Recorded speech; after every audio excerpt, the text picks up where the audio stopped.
எபேசியருக்கு நிருபம் 4ஆம் அதிகாரம் 27ஆம் வசனத்தை வாசிப்போம். பிசாசுக்கு இடங்கொடாமலும் இருங்கள். பிசாசுக்கு இடங்கொடாமலும் இருங்கள் என்று சொல்லி இருக்கிறார். Neither give place to devil. ஒரு தேவனுடைய பிள்ளை பிசாசுக்கு இடம் கொடுக்கும் பொழுது அவனுடைய வாழ்வின் போக்கு மாற்றப்படுகிறது. When a person gives a place to devil, his lifestyle is changed. இன்றைய மெசேஜ், நீ யாருக்கு இடம் கொடுக்கிறாய்? Today's message is, whom do you give place to? நீ எதற்கு இடம் கொடுக்கிறாய்? What are you giving place to? நீ எதற்கு இடம் கொடுக்க கூடாது? To what should you not give place இதை to? நீ சரியான விதத்தில் விளங்கிக் கொள்ள வேண்டியது அவசியம். You should rightly understand this. பிசாசை குறித்த ஒரு தெளிவான அறிவு இல்லாத பட்சத்தில் அவனுடைய ஆயுதங்கள் நமக்கு விளங்காமலே போய்விடும். If you do not have a clear knowledge of the devil, then his weapons are not known to us. எபேசியருக்கு நிருபம் 6ஆம் அதிகாரத்திலே நாம் பார்க்கும் பொழுது When we read in Ephesians chapter 6, 16ஆம் வசனத்திலே verse 16, பொல்லாங்கன் எய்யும் அக்கினியாஸ்திரங்கள் என்ற ஒரு வார்த்தை சொல்லப்பட்டிருக்கிறது. we see that the fiery darts of the wicked. அவன் ஒரு அக்கினி அஸ்திரங்களை எய்வான்.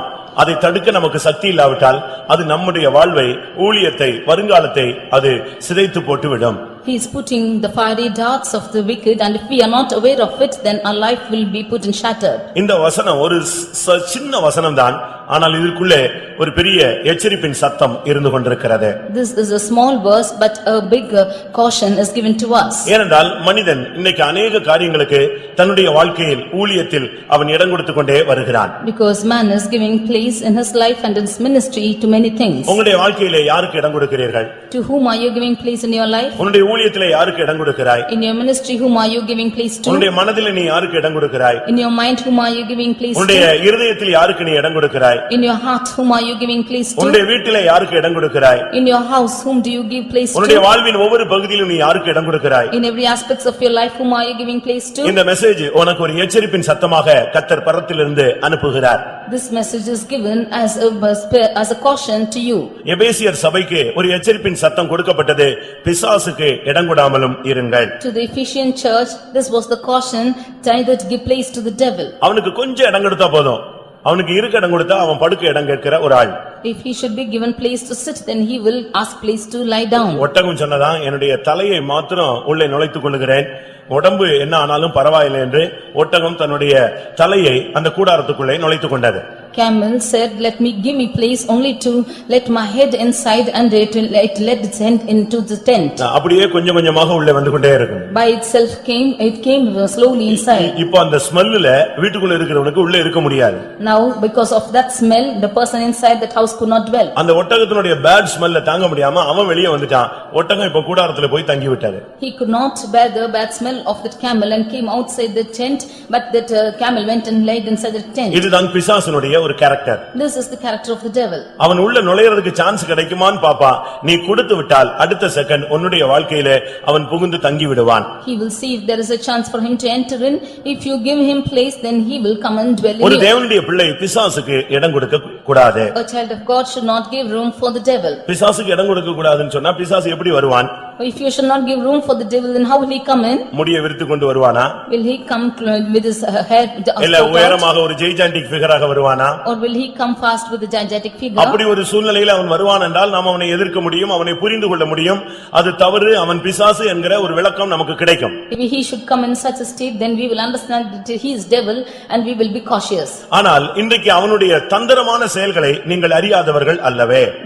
You are not aware of the evil things or of his violent nature. ஒரு விசுவாசியானால், ஒரு ஊழியனானால் அவன் பிசாசின் தந்திரங்களை முதலாவது அறிந்திருக்க வேண்டும். If he is a believer or a worker, then he should understand the evil things of the devil. யுத்த களத்துக்கு நீ வரும் பொழுது எதிரியை குறித்து நீ சாதாரணமாக எடை போடக்கூடாது.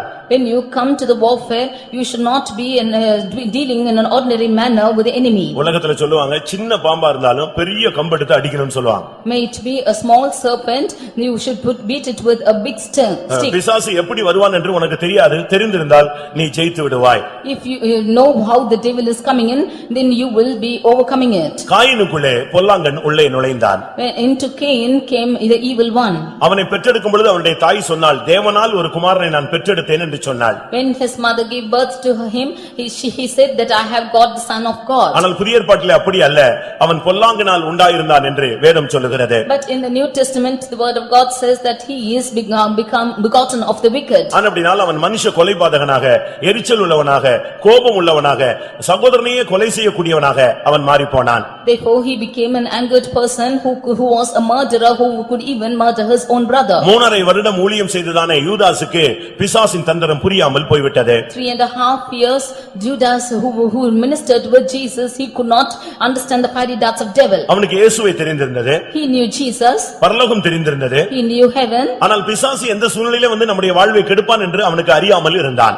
but he was unaware of the situation where Satan will come and destroy his life. கடைசியில் அவனுக்குள்ளே பிசாசு புகுந்த சூழ்நிலை என்ன தெரியுமா? Finally, what situation that Satan entered him? ராபோஜனத்தில் தான் உள்ளே புகுந்தான். It entered in the holy table. அவர் அந்த துணிக்கையை நினைத்து அவனுக்கு கொடுத்தார், அவன் அதை புசித்தான், சாத்தான் அவனுக்குள் புகுந்தான். When he took the bread and gave to him, then that Satan entered into him. எப்படி ஒரு கிறிஸ்து ஒரு மனிதனுக்குள்ளே வரும்பொழுது அவனை கிறிஸ்துவை போல மாற்றுகிறாரோ, அதுபோல பிசாசு ஒரு மனிதனுக்குள்ளே வரும்பொழுது அவனை பிசாசாகவே மாற்றுகிறான். However, when Christ comes into a man, he changes him like himself.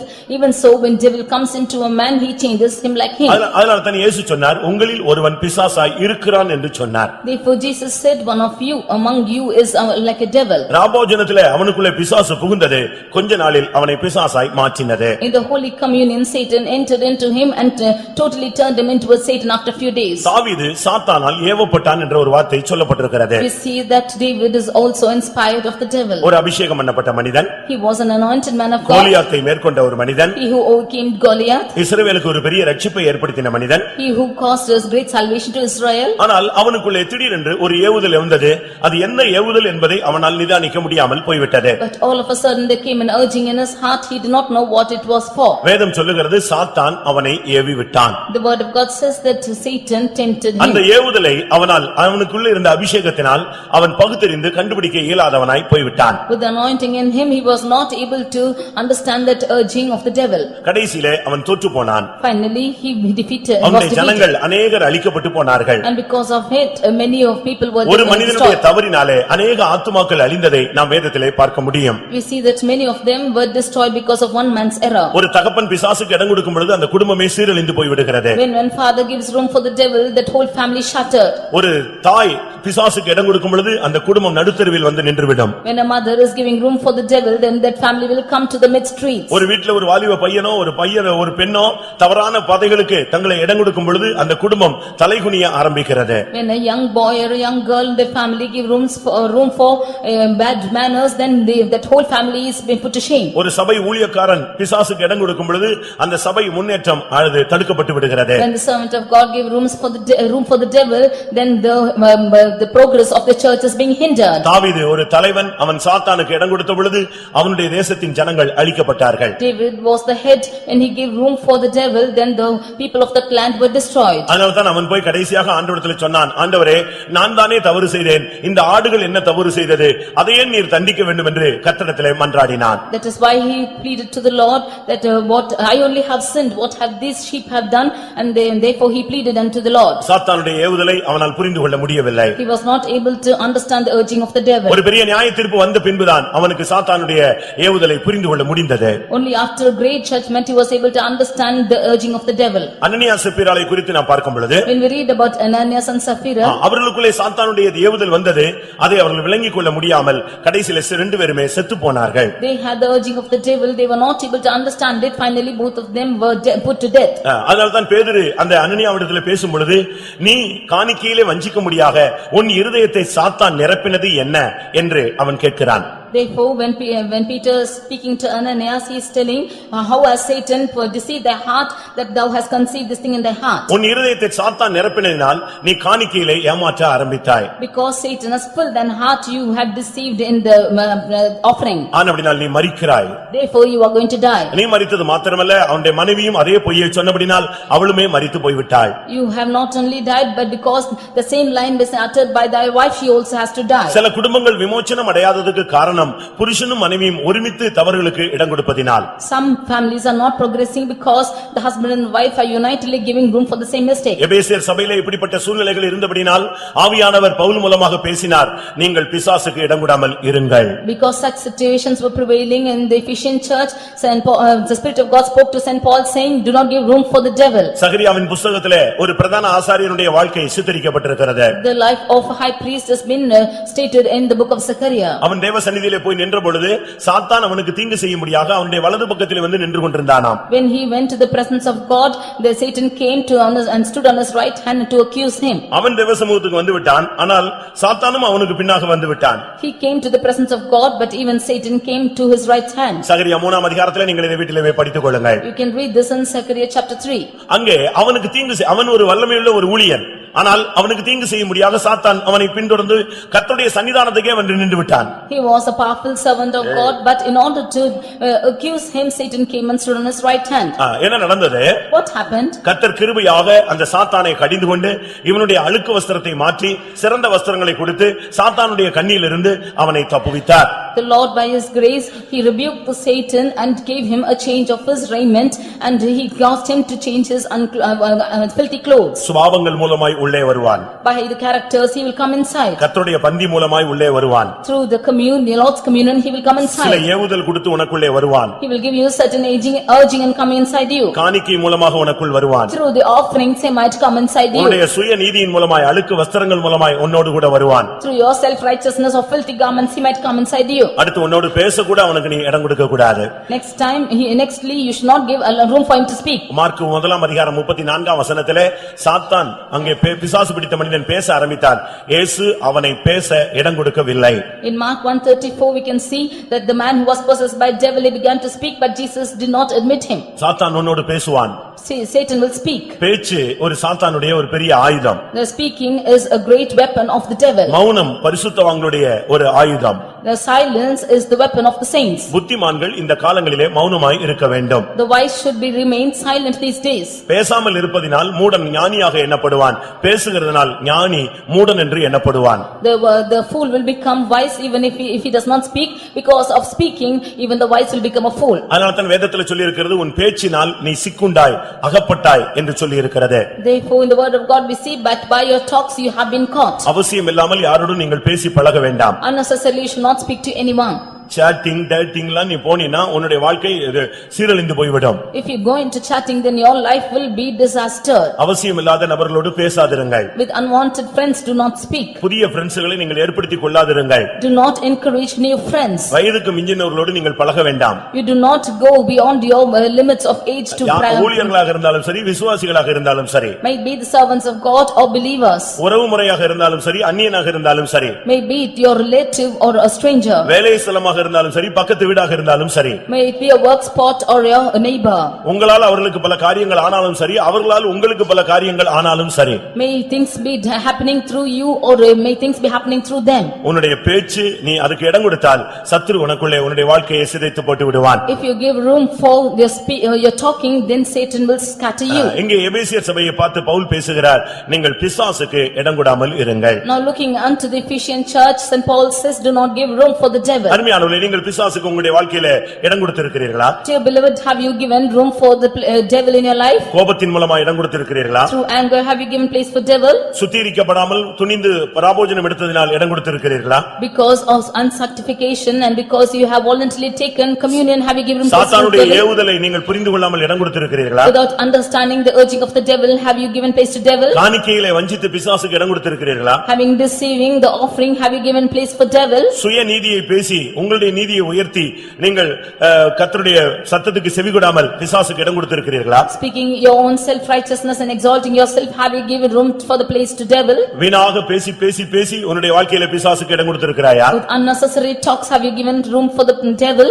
நம்ம கவனமாக இருக்க வேண்டிய ஒரு காலம் இது. This is the period when you should be very careful. முதலாவது, நீ பிசாசுக்கு இடம் கொடுக்க கூடாது. Firstly, you should not give place to the devil. உன் வாழ்க்கையிலே நீ இடம் கொடுக்க கூடாத சில காரியங்கள் இருக்கிறது. There are places where you should not give place to the devil in your life. life. ஒரு சிலருக்கு இடம் கொடுத்து விட்டு திரும்ப அவர்களை வெளியே போக சொன்னால் எப்படி போவாங்க? Some of them give place to them and how will they go when you ask them to go out? நாயை கொண்டு வந்து நடுவீட்ல வச்சு நீ பராமரிச்சா அது எப்படி வெளியே போகும்? If you should preserve the dog then the mid house, how will it go out? அது இப்ப வெளியே போகுமா? Will it go? அதுக்கு நீ மெத்த கொடுக்கற, You are giving it a bed அது உன் கூடயே படுத்துக் கொள்கிறது, and it's sleeping with you. உன் பிளேட்லயே சாப்பிடும். It's eating in your plate. இப்படிதான் நீங்க கெட்ட பழக்க வழக்கங்களை நீங்கள் கொண்டு வருகிறீர்கள். That is how you bring evil characters in you. அவசியம் இல்லாதவர்களை உங்கள் வீடுகளிலே கொண்டு வந்து நீங்கள் இப்படி பழகி விட்டு கடைசியிலே குடும்பம் கெட்டு போன பின்பு பலரை நீங்கள் குற்றம் சாட்டுகிறீர்கள். You are bringing bad practices in your houses and finally when that family is spoiled then you are blaming the others. வாலிப சகோதர சகோதரிகள், நீங்கள் அவசியம் இல்லாதவர்களை உங்களுடைய நண்பர்களை உங்கள் வீடுகளுக்கு அழைத்து போக கூடாது. Young brothers and sisters should not take unnecessary friends to your houses. குடும்பத்தில் இருக்கிறவர்கள் மற்ற குடும்பத்தாரை நீங்கள் உங்களுடைய வீடுகளிலே அவசியம் இல்லாமல் உங்கள் வயதுக்கு ஒத்தவர்களை நீங்கள் அழைத்து போக கூடாது. Those who are in families should not invite people of other families into your houses unnecessarily. பின்பு வாழ்க்கை தோற்று போன பின்பு யார் ஜெபித்தாலும் உனக்கு காரியம் வாய்க்காது. Finally when you are defeated in your life, whoever prays nothing will prosper. ஏனென்றால் வாழ்க்கை உன் கையை விட்டு மிஞ்சி போய்விட்டது. Because the life is going beyond your reach. ஃப்ரெண்ட்ஸை கொண்டு வந்து வீட்டுல சாப்பாடு போடுன்னு சொல்லி பொங்க சொல்லி நீ 3 நாள் அங்க தங்க வைத்து சாப்பாடு நேரத்துல எல்லாம் அவனை கூப்பிட்டுட்டு வீட்டுக்கு வரக்கூடாது. You should not bring your friends into your houses and make them to stay for 3 days and you boil rice and give to them. நீ யூரோப்பியன் கல்ச்சர்ல பிறந்து வளர்ந்த ஆள் கிடையாது. You are not born and brought up in an European culture. Bible படியே நீ வளர்க்கப்பட வேண்டியது அவசியம். You should be grown up in the Bible manner. இங்கே எபேசியர் சபை பிசாசுக்கு இடம் கொடுக்க अनेक வாய்ப்புகள் இருந்தபடியால் ஒரு எச்சரிப்பு அங்கே கொடுக்கப்பட்டது. There were many rooms for the devil in the Ephesian church, therefore they were given a caution. கர்த்தருடைய பரிசுத்த நாமத்துக்கு மகிமை உண்டாவதாக. Glory be to the holy name of the Lord. உன்னுடைய வாழ்க்கையிலே எப்பொழுது நீ சாத்தானுக்கு இடம் கொடுத்திருக்கிறாய் என்பதை சிந்தித்துப் பார். அப்பொழுது இருந்துதான் உன்னுடைய வாழ்க்கையிலே பிரச்சனைகளும் குழப்பங்களும் அதிகரித்திருக்கும். You analyze yourself as to when you have given room for the devil, only from then started confusions, problems in your life. தேவனுக்கு நீ இடம் கொடுத்திருக்கிற வரை சமாதானமும் இளைப்பாறுதலும் நிம்மதியும் அண்டர்ஸ்டாண்டிங்கும் இருந்து கொண்டே இருக்கும். As long as you have given room for God in your life, then always there will be peace, joy and rest in your life. பிசாசுக்கு இடம் கொடுத்த அடுத்த நிமிடத்திலிருந்து உன்னுடைய வாழ்க்கை பாபேலாக குழப்பமயமாக மாறி இருக்கும். The next moment you have given room for the devil, then your life will become a Babel or a place of confusion. இரண்டாவது, ஒரு பிள்ளை எதற்கு இடம் கொடுக்க கூடாது? Secondly, to what should not a child of God give place to? யோபு 10ஆம் அதிகாரம் 1ஆம் வசனத்தை பார்க்கும் பொழுது Job 10:1.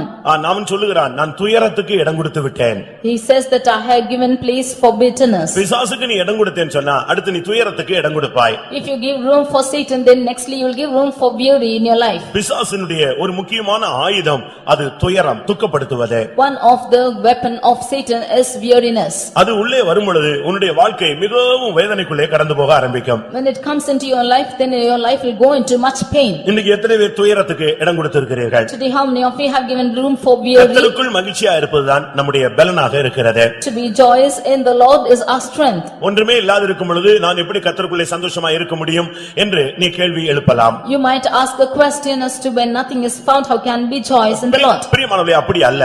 Beloved, it's not so. கர்த்தருக்குள்ளே மகிழ்ச்சியா இருப்பது என்றது ஒன்றுமே இல்லாவிட்டாலும் மகிழ்ச்சியா இருக்கிற ஒரு பிராக்டீஸ் தான் ஒரு தேவனுடைய பிள்ளையினுடைய பழக்கவழக்கம். The practice of a child of God is to be joyous in the Lord even without anything. ஒரு தேவனுடைய பிள்ளை என்று சொல்லுகிறவன் அவன் துயரத்துக்கு இடம் கொடுக்கவே கூடாது. A child of God should never give room for a weariness. இன்னைக்கு अनेक தேவனுடைய பிள்ளைகள் துயரத்துக்கு அடிக்கடி இடம் கொடுக்கிறார்கள். Many children of God are giving room for weariness in their life. யாராவது ஒன்று சொல்லிவிட்டால், If anybody tells anything, யாராவது ஏதாவது பேசிவிட்டால், or if anybody speaks, யாராவது ஸ்தோத்திரம் சொல்லாமல் போய்விட்டால், if anybody does not tell a praise the Lord, யாராவது கண்டும் காணாமல் போய்விட்டால், if anybody goes without saying, யாராவது மதிக்காமல் போய்விட்டால், if anybody does not give respect, யாராவது சிரிக்காமல் போய்விட்டால், if anybody does not smile, உடனே இவங்க அப்படியே கப்பலே கவிழ்ந்து விட்டது போல அப்படியே வாழ்க்கையில எங்கேயோ போய்விடுகிறார்கள். immediately they think as the ship is overturned and they go into some part of their life. நீ ஒரு தேவனுடைய பிள்ளை. You are a child of God. நீ கர்த்தருக்குள் மகிழ்ச்சியா இருக்கிற அந்த பயிற்சியை நீ எடுத்திருக்க வேண்டியது அவசியம். It is needful for you to take the practice to be joyous in the Lord. இங்க யோபு சொல்லுகிறான், நான் என் துயரத்துக்கு நான் இடம் கொடுத்து விட்டேன். Here Job says that I have given place for weariness. ஒரு பகுதியில் அவன் உத்தமன்,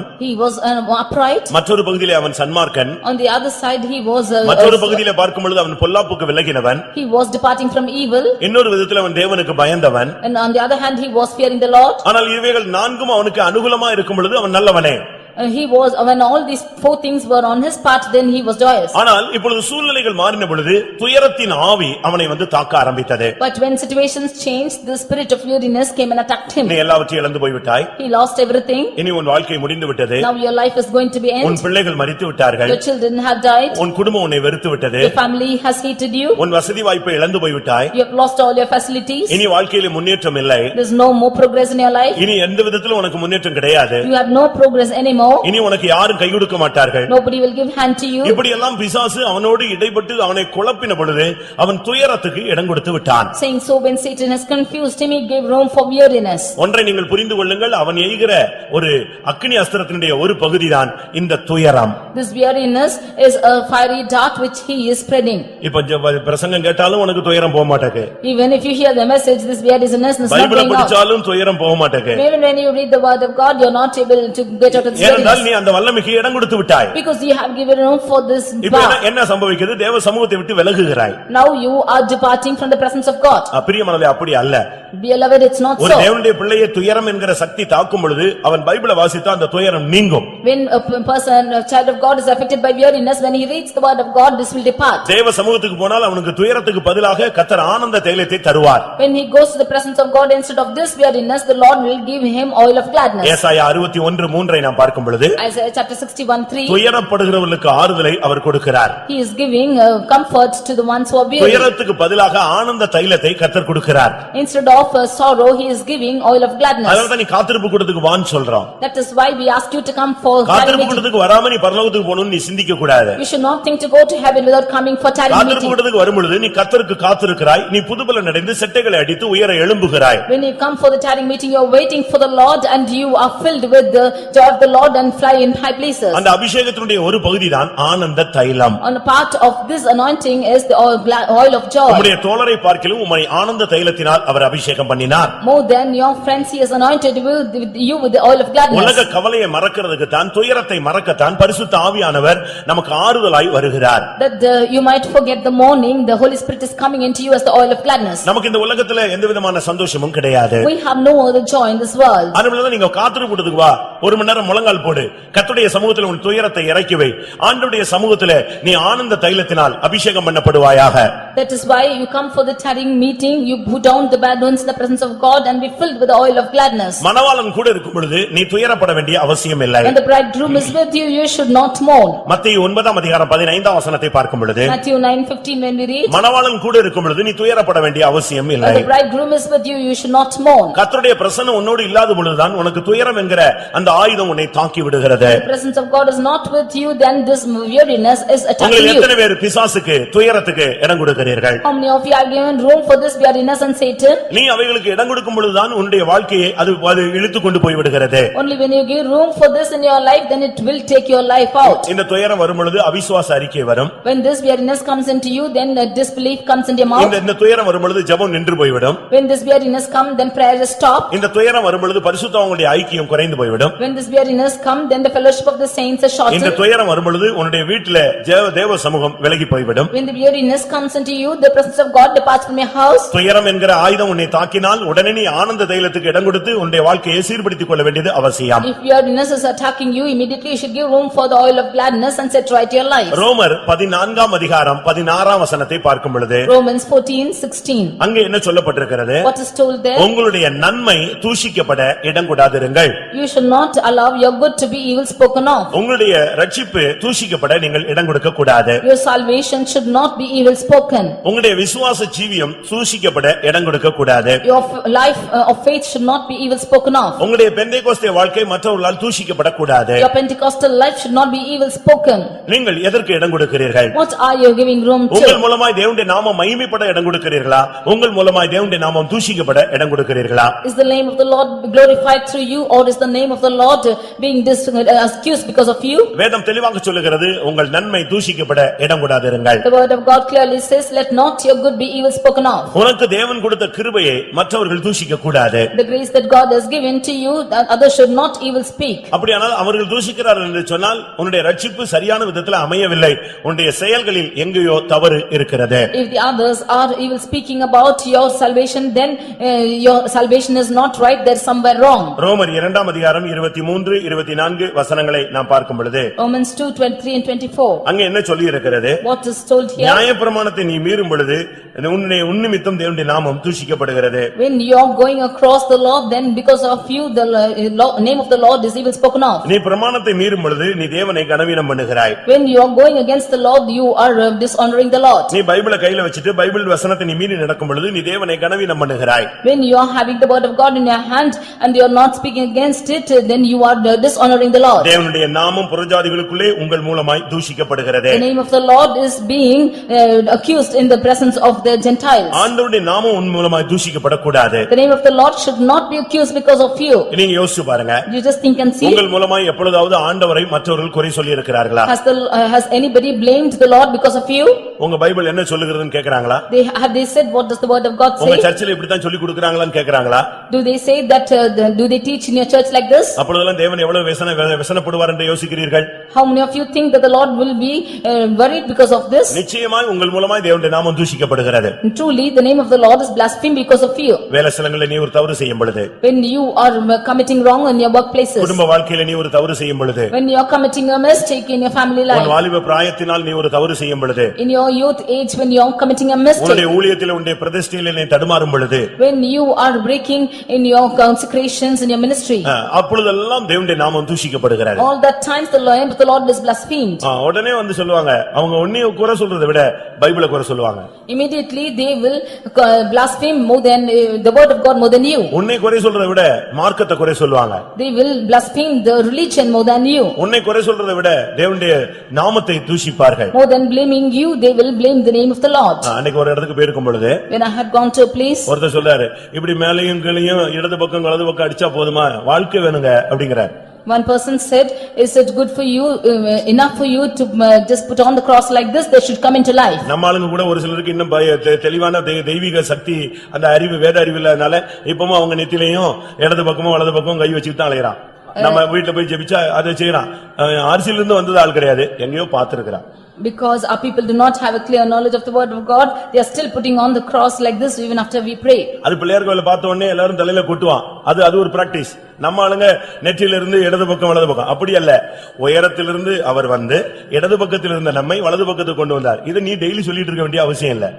You should not every day keep telling this, that the Lord has come from on high and has brought you even from the left even to the right.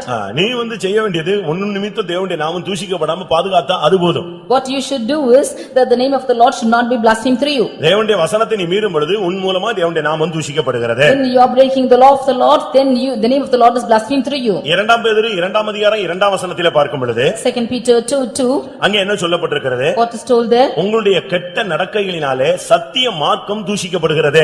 By reason of the way of truth there shall be even spoken. உன்னுடைய நடக்கை சரியில்லாத பட்சத்திலே உன்னுடைய சபையை உன்னுடைய மார்க்கத்தை குறை சொல்லுவாங்க.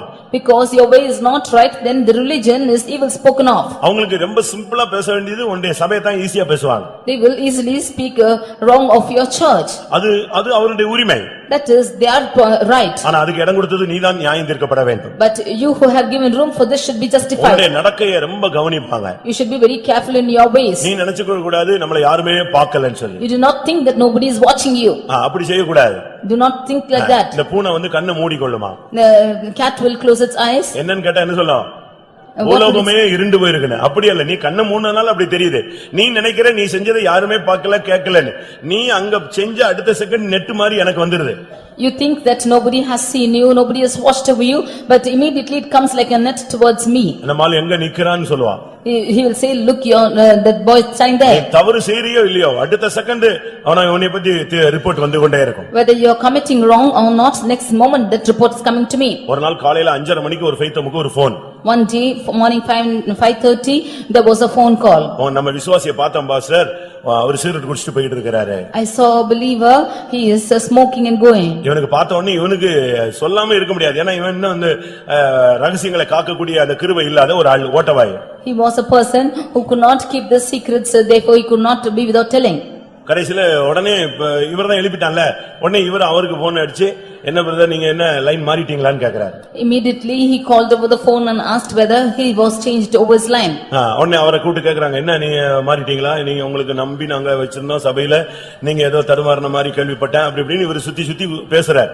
Immediately he twisted and he spoke to him saying that we have kept you in an important position and you have staggered in your way. கடைசில நேரடியா கேட்டாச்சு, நீங்க இப்படி சிகரெட் குடிச்சதா கேள்விப்பட்டோம். Finally he asked him that whether he has smoked when we have heard of it. உடனே அவர் சொன்னார், நானா சிகரெட்டா, நான் ரட்சிக்கப்படுறதுக்கு முன்னாலே குடிச்சது இல்லையே அப்படினா. He said, even before I was saved I have not smoked. How is it? நான் ரட்சிக்கப்படுறதுக்கு முன்னாலே நான் குடிச்சது கிடையாது. I have not smoked even before I was saved. அப்படி இருக்கும்போது நான் எப்படி இப்ப குடிப்பேன்? How will I smoke now? கடைசில ரொம்ப விசாரிச்சு பார்த்தா பனியில அவர் கொட்டாவி விட்டு இருக்காரு, வாயில இருந்து புகையா வந்திருக்கு. Finally looking at him he just yawned and it looked as the smoke. நம்மால அத பார்த்துட்டு என்ன சொல்லிட்டான், நம்மாளுக்கு போது சும்மா புகை கிளப்புனா போதுமே, இவன் ஏதாவது சொல்லிட்டே இருப்பான். And if only smoke comes out of the mouth, he will speak something. உடனே குற்றச்சாட்டுகள். Immediately accusing. நீங்க தவறு செய்தால் நீங்க உங்களுடைய மூலம் தேவனுடைய நாமம் தூஷிக்கப்படும். அதனால ரொம்ப கவனமாக நீங்கள் செயல்பட வேண்டும். If you are committing a mistake, the name of the Lord will be blasphemed because of you, therefore you should be careful. இன்னைக்கு நம்முடைய ஜீவியம் எப்படி இருக்கிறது? Today how's our life? உங்களுடைய கெட்ட நடக்கையினாலே சத்திய மார்க்கம் தூஷிக்கப்படுகிறது. By your pernicious ways, the way of the truth is even spoken of. நீங்க இதுக்குள்ள வந்துட்ட பிறகு நீங்க கையில பெரிய ஒரு வேத புத்தகம் இருக்கு, அது விலையேற பெற்றது, அது தூஷிக்கப்பட நீ இடம் கொடுக்கவே கூடாது. When you come into this religion, you have the great word of God in your hands and it should not be accused. அதனால சங்கீதக்காரன் சொல்லுகிறான், Therefore the psalmist says, துன்மார்க்கனே, O wicked, நீ ஏன் வேதத்தை பேசுகிறாய்ன்னு சொல்றான். why are you speaking about the good? நீ வசனத்தை எனக்கு உனக்கு முதுகுக்கு பின்னாக எறிந்து போட்டு நீ சத்தியத்தை எப்படி பேசலாம்? Why are you throwing the word of God behind your back and speaking the truth? வசனத்தை தூக்கி பின்னால தூக்கி போட்டுட்டு நீ பைபிளை பத்தி என்ன பேசுறது? You are throwing away the law behind your back and speaking the truth. சங்கீதம் 50ஆம் சங்கீதம் 16ஆம் வசனத்தை பார்க்கும் பொழுது, Psalm 50 verse 16. தேவன் துன்மார்க்கனை நோக்கி, Lord is looking unto the நீ என் wicked. பிரமாணங்களை எடுத்துரைக்கவும் என் உடன்படிக்கையை உன் வாயினால் சொல்லவும் உனக்கு என்ன நியாயம் உண்டு? What have you got to declare my statutes or taking covenant in their mouth? அவன் இன்னைக்கு நம்மளை விட புறஜாதிகள் நல்ல வசனம் பேசுவான், அதனால நீங்க ரொம்ப கவனமாக இருக்க வேண்டும். The Gentiles are speaking the word of God better than us, therefore you should be very careful. நீ மற்றவன் உன் மூலமாய் தேவனுடைய நாமம் தூஷிக்கப்பட அனுமதிக்க கூடாது. You should not allow the name of the Lord to be blasphemed through you. அடுத்து எப்பொழுது தேவனுடைய நாமம் தூஷிக்கப்படுகிறது? Nextly, when is the name of the Lord blasphemed? இந்த குடும்பத்தில் இருக்கிற பொறுப்பா இருக்கிற சகோதர சகோதரிகள், தாய்மார், வாலிபத்துல கல்யாணம் கட்டி உள்ள வர்றவங்க ரொம்ப கவனமாக இருக்க வேண்டும். The mothers or the sisters who have got married and come after their marriage, you should be very careful. நீங்க குடும்ப வாழ்க்கையில போறீங்க, ரொம்ப கவனமாக நீங்கள் அடி எடுத்து வைக்க வேண்டும். You are entering the family life and you should take cautiously of every step. தீத்துல 2ஆம் அதிகாரத்தை நான் பார்க்கும் பொழுது, When we read in Titus chapter 2, 4-5 வசனங்களை நான் பார்க்கும் பொழுது, verses 4 and 5. தேவ வசனம் தூஷிக்கப்படாதபடி வாலிப ஸ்திரீகள் தங்கள் புருஷரிடத்தில் தங்கள் பிள்ளையிடத்தில் அன்புள்ளவர்களாய் இருக்க வேண்டும். The young women should be very careful, will be loving to their husband and children, that their youth will not be despised. வாலிப ஸ்திரீகள் சொன்னா வாலிப ஸ்திரீகள். The young women means chaste women. அவங்க வீட்ல தரித்திருக்க வேண்டும். They should be in their houses. தெளிந்த புத்தி உள்ளவர்களாய் இருக்க வேண்டும். They should be of sober mind. கற்புள்ளவர்களாய் இருக்க வேண்டும். They should be chaste. புருஷனுக்கு கீழ்ப்படிவுள்ளவர்களாய் இருக்க வேண்டும். They should be obedient to their husbands.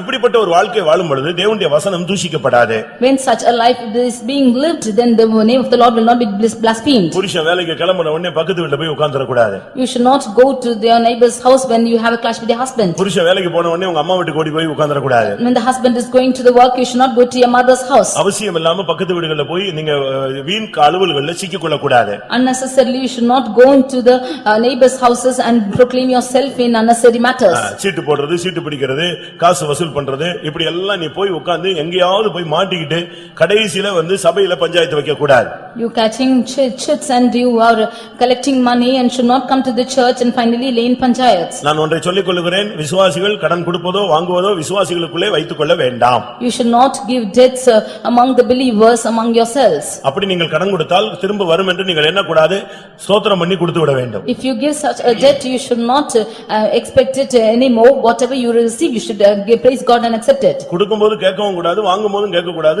கொடுக்காத போதும் இங்க சொல்லக்கூடாது. When you have have given, you are not asking, should not ask us even when you are not repaid, you should not complain about them. உனக்கு நல்ல தெய்வீக சுபாவம் இருக்கா, கைமாறு கருதாமல் கடன் கொடுத்து விடு. If you have a divine character without expecting anything in reward, you give. அன்னைக்கோட அது மொய்ன்னு எழுதிரணும். அதுக்கு பிறகு நீ அதை பத்தி யோசிச்சுட்டு அவன் வீட்டுல போயிட்டு நிக்க கூடாது. With that you should write it as a gift and should not go to their household and stand. அடுத்து விசுவாசிகள் சீட்டு பிடிக்கிற பழக்கத்தை வைத்துக் கொள்ளாதீர்கள். Nextly, believers should not keep the practice of chits. ஒரு ஆள் பிடிப்பாரு, 4 பேரை சேர்த்துக்குவாரு. இதெல்லாம் பிசினஸ் சென்டர் கிடையாது, இது search. This is not a business center, this is church. இதை நீங்க சரியான விதத்துல பயன்படுத்த வேண்டும். You should practice this in a right manner. நீங்க சீட்டு போட்டுட்டு 4 பேரை கூட்டிட்டு நீங்க ஒரு சீட்டு கட்டாம ஓடி போயிடுறது, இல்லாவிட்ட சீட்டை மொத்தமா கழிச்சிட்டு இந்த சபையை விட்டுட்டு திருச்செந்தூர்ல போய் உட்கார்ந்துக்கிறது, இந்த கதையே ஆகாது.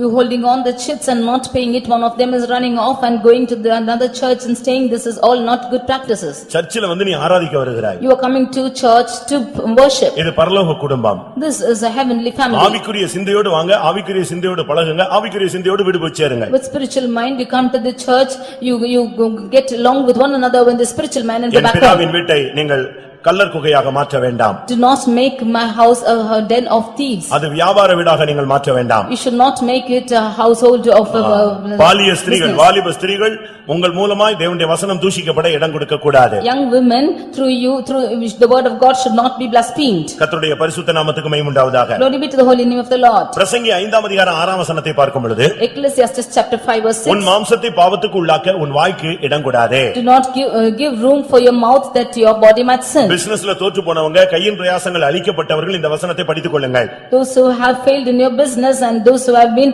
affected for the works of your hands, you learn this word. அந்த பிரசங்கி 5:6 கரெக்ட்டா சொல்லுகிறது, உன் மாம்சத்தை பாவத்துக்கு உள்ளாக்க உன் வாய்க்கு நீ இடம் கொடுத்தே விடாதே.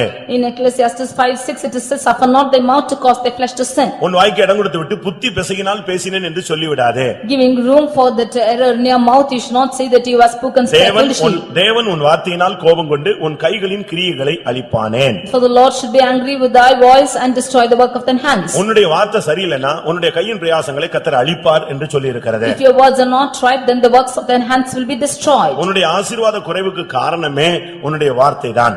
The lack for the work of your hands is your words. விசுவாசிகள் மற்றவர்களுக்கு சூரிட்டி கையெழுத்து போடக்கூடாது. The believers should not apply surety signature for others. வேத வசனத்தின் ஆதாரத்தில் தான் நான் பேசுகிறேன். Under the basis of the word of God I speak. ஒரு தேவனுடைய பிள்ளை மற்றவனுக்கு நீ சூரிட்டி போடக்கூடாது. A child of God should not put surety for the others. விசுவாசினா ஊழியத்தை மற்றவங்களுக்கு எல்லாம் உதவிதானே செய்யணும் அப்படினு சொல்லி இருக்கு. ஆனா நீ கண்ணில போய் விழுந்து நீ உதவி செய்யணும்னு அல்ல.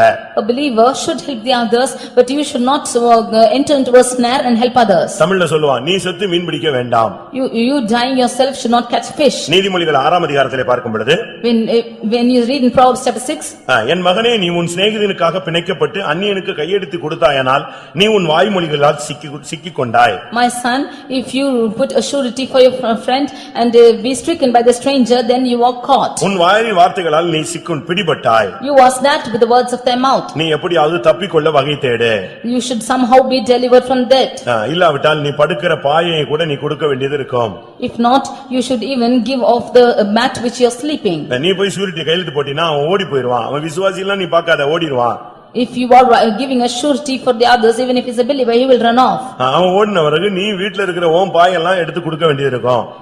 When he is running, then you should even take off the mats from your house and give him. இப்படிதான் வேதம் சொல்லுகிறது. That is how the word of God says. அதனால நீ யாருக்காகவும் நீ கையெடுத்து கொடுத்து விடாதே. Therefore you do not sign for anybody else. நீதிமொழிகள் 22ஆம் அதிகாரம் 26ஆம் வசனத்தை பார்க்கும் பொழுது, Proverbs 22:26. கையடித்து உடன்பட்டு கடனுக்காக பிணைப்படுகிறவர்களில் ஒருவன் ஆகாதே. Be not one of them that strike hands or of them that are sureties for debts. கையடித்துனா கையெழுத்து போட்டு நீ கடனுக்காக யாருக்காவது ஷூரிட்டில சிக்கி விடாதே. Striking hands is applying signature and should not be in surety for debts. அடுத்த வசனம் சொல்லுது, நீ படுத்திருக்கும் படுக்கையும் அவன் எடுத்துக்கொள்ளுவான். For he will even take away the bed from thee. அதனால ஷூரிட்டி போட்டேன், விசுவாசிக்கு கையெழுத்து போட்டேன், இந்த கதையெல்லாம் இங்க வந்து சொல்லாதே. Therefore do not come and state that you have put the surety signature for others. வாழ வழி தெரியலன்னா பைபிளை நல்லா படி. If you have to know the way to live, read the word of God. அதுக்கு கர்த்தர் உனக்கு அது மூலமாய் உன்னோட அழகாக பேசுவார். Then he will speak to you beautifully. உன் வாய்க்கு இடம் கூடாதே. You do not give room for your mouth. உன்னுடைய வார்த்தை ரொம்ப கவனமாக இருக்க வேண்டும். Be careful with your words. வார்த்தை தவறிச்சுனா உடனே மன்னிப்பு கேட்டு அதை சரிப்படுத்தி விடு. If your words make an error, then you rectify immediately. 1 தீமோத்தேயு 1:6 நாம் பார்க்கும் பொழுது 1 Timothy 1:6. இதைத்தான் புதிய ஏற்பாட்டில பவுல் பேசுகிறார். That is what Saint Paul speaks in the New வீண் Testament. பேச்சுக்கு இடம் கொடாமல் இருங்கள். Do not give room for vain jangling. அவசியமில்லாத பேச்சுகளை நீங்கள் பேச வேண்டாம். Do not speak unwanted words. மிஞ்சின காரியங்களில் நீங்கள் தலையிட வேண்டாம். Do not interfere in unwanted பெரிய matters. காரியங்களை நீங்கள் பேச வேண்டாம். Do not speak in big matters. மனுஷர் பேசும் ஒவ்வொரு வீணான வார்த்தைக்கும் கணக்கு கொடுக்க வேண்டும். For you have to give account for every vain word you speak. மனுஷன் பேசும் ஒவ்வொரு வீணான வார்த்தைக்கும் அவனுக்கு நியாய தீர்ப்பு உண்டு. There is a judgment for every vain word that man speaks. நம்முடைய ஒவ்வொரு வார்த்தையும் தேவன் கணக்குல வைத்துக் கொண்டே வருவார். God has every word of us is in his account. மனுஷன் கேட்கிறானோ இல்லையோ நீ பேசுகிற வார்த்தையை கர்த்தர் கேட்கிறார். Whether you speak, whether man hears or not, God hears what you speak. நீ பேசுற ஒவ்வொரு வார்த்தைக்கும் மத்தேயு 12:36 பார்க்கும் பொழுது Matthew 12:36. மனுஷன் பேசும் வீணான வார்த்தை யாவையும் குறித்து நியாய தீர்ப்பு நாளிலே கணக்கு ஒப்புவிக்க வேண்டும். For every idle word that man shall speak, he shall give account thereof in the day of judgment. ஒரு சிலருக்கு இந்த பழைய கதைகளை பேசுறது ரொம்ப இன்ட்ரெஸ்டா இருக்கும். Some of them are interested in speak about old fable stories. தான் குடும்ப கதைனா ரொம்ப கதையெல்லாம் பேசுவாங்க. They are very interested in fable stories. சொந்தம் சொந்தம் சொந்தம் சொந்தம் அது நமக்கு அந்த முறை என்ன சொல்றானே நமக்கு புரியாது. இவன் பாட்டு சொல்லிட்டே இருப்பான். They will speak about every relations, we will not understand what they speak. ஒரு சிலருக்கு வயசு 15 தான் ஆனா கிழவி மாதிரி பேசுறதை நீங்க பாத்துக்கலாம். You can see that some of them are only 15 years but they speak as an old woman. நான் சொல்லல பைபிள் தான் அதையும் சொல்லுது. The word of God only speaks like this. அப்படிதானே? Is it not so? 1 தீமோத்தேயு 6:20-21 வசனங்கள்ல பாத்தீங்கன்னா சீர்கேடு கிழவிகள் பேச்சு கொள்கையின் விபரீதங்கள் இவைகளை விட்டு நீ விலகு. In 1 Timothy chapter 6 verse 20 and 21 we see you should depart from vain babblings and profane speakings. இப்பலாம் பாத்தீங்கன்னா 10 வயசு பையன் 12 வயசு பையன் பொண்ணுங்க எல்லாம் என்னவோ ஒரு 70 வயசு ஆள் மாதிரி தான் பேசிட்டு அலையுது எல்லாம். Today we can see 10 and 12 years old boy and girl is speaking like a 70-year-old person. ஏன்னா உலக மெச்சூரிட்டி இன்றைக்கு அதிகமாக வளர்ந்து விட்டது. Because the maturity of this world has grown to this extent. ஒன்றை நீங்க புரிந்து கொள்ளணும் வார்த்தையில நீங்கள் தடுமாறும் பொழுது விசுவாசத்தை விட்டு வழுவுவீர்கள். When you are stumbling in your words then you will stumble in faith. ஒன்று வீண் வார்த்தைகளுக்கு நீ பாவத்துக்கு வீண் வார்த்தை பேசினால் பாவத்துக்கு இடம் கொடுக்கிறாய் ஆசீர்வாதம் குறைந்து போய் விடுகிறது. When you give room for vain words then you are giving room for sin and you fall short of your blessings. வீண் வார்த்தை பேசும் பொழுது நீ கணக்கு கொடுக்க வேண்டும். When you speak vain babblings you should give account. வீண் வார்த்தை பேசும் பொழுது உனக்கு நியாய தீர்ப்பு உண்டு. For every idle word you have a judgment. வீண் வார்த்தை பேசும் பொழுது கடைசியாக விசுவாசத்தை விட்டு நீ வழுவி போவாய். When you speak vain babblings you scatter from your faith. 1 தீமோத்தேயு 6:20-21 கடைசி வசனங்களை நான் பார்க்கும் பொழுது அவர்கள் விசுவாசத்தை விட்டு வழுவி போனார்கள். When we read in 1 Timothy chapter 6:20 and 21 they erred in their faith. ஒரு தேவனுடைய பிள்ளை என்று சொல்கிறோம் வார்த்தையில ரொம்ப கவனமாக இருக்க வேண்டும். A child of God should be very careful with his words. புருஷன்ட்ட பேசும் பொழுது When you speak with your husband, மனைவிட்ட பேசும் when பொழுது you speak with your wife, பிள்ளைகள்ட்ட பேசும் when பொழுது you speak with your children, வயதில முதிர்ந்த பிள்ளைகளிடத்தில் பேசும் பொழுது when you speak to the old people, அந்நியன் மத்தியில பேசும் பொழுது when you speak among strangers, அவிசுவாசிகள் மத்தியில பேசும் பொழுது when you speak among unbelievers, ஊழியர்களோடு பேசும் பொழுது when you speak with the servants of God, இப்படி ஒவ்வொரு இடத்திலும் நீங்கள் சரியான வார்த்தையை நீங்கள் உச்சரிக்க வேண்டும். when you speak you should speak right words. இங்க பேச வேண்டியது அங்க பேசிர கூடாது அங்க பேச வேண்டியது இங்க பேசிர கூடாது. What you speak there should not speak here and what you speak here should not speak there. பிசினஸ்மேன்ஸ்லாம் எவ்வளவு அழகா பேசுறான் தெரியுமா? See how business people are speaking. அவனுடைய வியாபார ரகசியத்தை வெளியே சொல்லவே மாட்டான். He will never tell the secret of his business. நம்ம ஆளுங்க விசுவாசிகள் வியாபாரத்துல முன்னேறதுக்கு காரணமே இவனுடைய பேச்சுதான். The reason for unbelievers not to progress in their business is their talks. ஒரு ஊழியக்காரன் கிறிஸ்துவின் ரகசியங்களின் உக்கிரானக்காரன். A servant of God is ambassador for the secrets of Christ. அவன் கிறிஸ்துவின் ரகசியங்களை காக்க வேண்டும். He should preserve the mysteries of Christ. அதுபோல புருஷன் சொன்னா ஒரு சில ரகசியங்களை அவன் காத்துக்கொள்ள வேண்டும். Even so the husband has to preserve certain mysteries. மனைவினா சில காரியங்களை ரகசியங்களை காக்க வேண்டும். Even so wife should preserve certain secrets. ஒரு குடும்பத்துல ஒரு வாலிப பெண் தடுமாறிட்டான்னு வெச்சுக்கொள்ளுங்க. If a young girl is staggering in a family, ஒரு நல்ல தாய் தகப்பன் என்ன செய்வாங்க? a good mother and father what will they do? அது வெளியே சொல்லுவாங்களா? Will they tell it outside? அப்படி வெளியே சொன்னா அவன் அந்நியன். If we say so he is a stranger. சொந்த தாய் தகப்பன் என்ன செய்ய மாட்டாங்க? சொல்ல மாட்டாங்க. Own mother and father will not speak so. அத மூடி மறைத்து தன்னுடைய பிள்ளையினுடைய பெயரை காப்பாத்த தான் ட்ரை பண்ணுவாங்க. அவன் தான் உண்மையான தேவனுடைய தகப்பன் தாய். A true father and mother is the one who will hide things and will not tell their things outside. மற்றவன் தான் வெளியே சொல்லி கேவலப்படுத்துவான். If it is others, they will tell outside. தயவு செய்து பேச்சு வீண் பேச்சுகளுக்கு இடம் கொடாதீர்கள். Do not give room for vain babblings. ஏவாள் வீண் பேச்சுக்கு இடம் கொடுத்ததனால தான் அன்னைக்கு முழு உலகமே விழுந்து போனது. He gave room for unwanted talkings and therefore the whole world fell. தேவன் பேசிவிட்டு போகிறார். The Lord is speaking. புருஷனோடு பேசிக் கொண்டிருக்க வேண்டிய ஆளு இப்ப சாத்தான்ட்ட உட்கார்ந்து பேசிட்டு இருக்கா. நல்ல கதை பேசினா. One who has to speak with the husband is not speaking with the Satan. அவன் பாருங்க அவன் ரொம்ப ஷார்ப்பா தான் வந்து பேசினான். ஆண்டவர் ஏதாவது சொன்னது உண்டா? He spoke very rightly. Has the Lord spoken anything இந்த to கனியை you? புசிக்க வேண்டாம் என்று சொன்னது உண்டா? Has he told that you should not eat of the fruit of the tree? உடனே இவ சொல்லியாச்சு. Immediately she said. சொல்லி முடிச்ச உடனே பனியை புசித்தா சாக மாட்டீங்க, என்ன செய்வீங்க நீங்க? தேவனை போல மாறிடுவீங்க. Immediately when she told this, he said you shall not die but you shall become as God himself. குடும்ப கதையை, உன் புருஷனுடைய கதையை, உன் மனைவியினுடைய கதையை நீ பக்கத்து வீட்டுக்காரர்கிட்ட பேசக்கூடாது. Do not tell the நீ story. பைபிளை தூக்கிட்டு வரையே உனக்கு இது கூட இவ்வளவு எத்தனை வயசுல தெரியலையா? Do not tell the stories of your husband or your wife to the neighbors for you. Do you not know that you are taking the word of உன் God? வார்த்தைகளில் நீ சிக்குண்டாய். You have caught in your words. ஒன்று செய். We do one thing.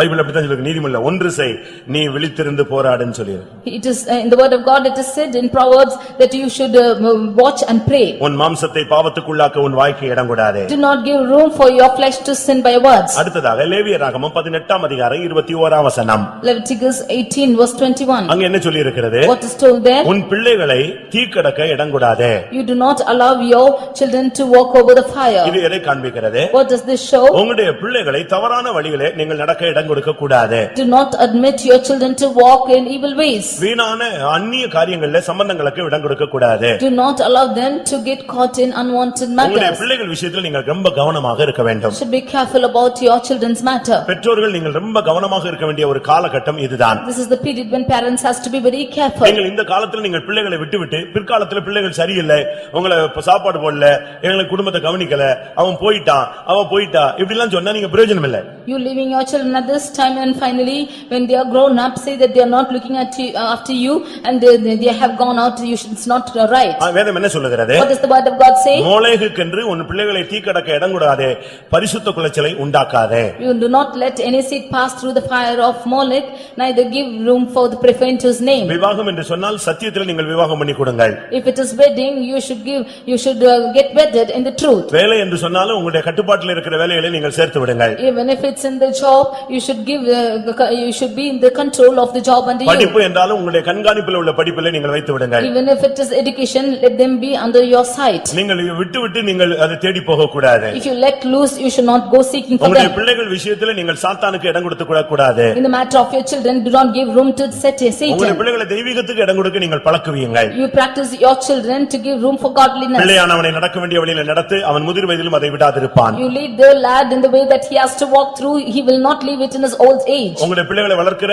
உத்தரவாதம் உன் கையில தான் கொடுத்திருக்கிறார். The Lord has given the responsibility of growing your child into your உன் hands. பிள்ளையை குறித்து உன்னிடத்தில் தான் கணக்கு கேட்பார், அந்நியனிடத்தில் கேட்க முடியாது. He will ask the account of your children in your hands and not into a stranger. நீங்க என்ன நினைக்கிறீங்க? யூனிஃபார்ம் கொடுக்கிறதும் ஃபீஸ் கட்டுறதும் படிக்க வைக்கிறதும் நம்முடைய வேலை நினைக்கிறீங்க. You only think that getting them uniform and paying the fees and making them educated is your job. ஒரு அளவுதான் நீங்க பாசத்தை காட்ட வேண்டும். Only to some extent you should show your love.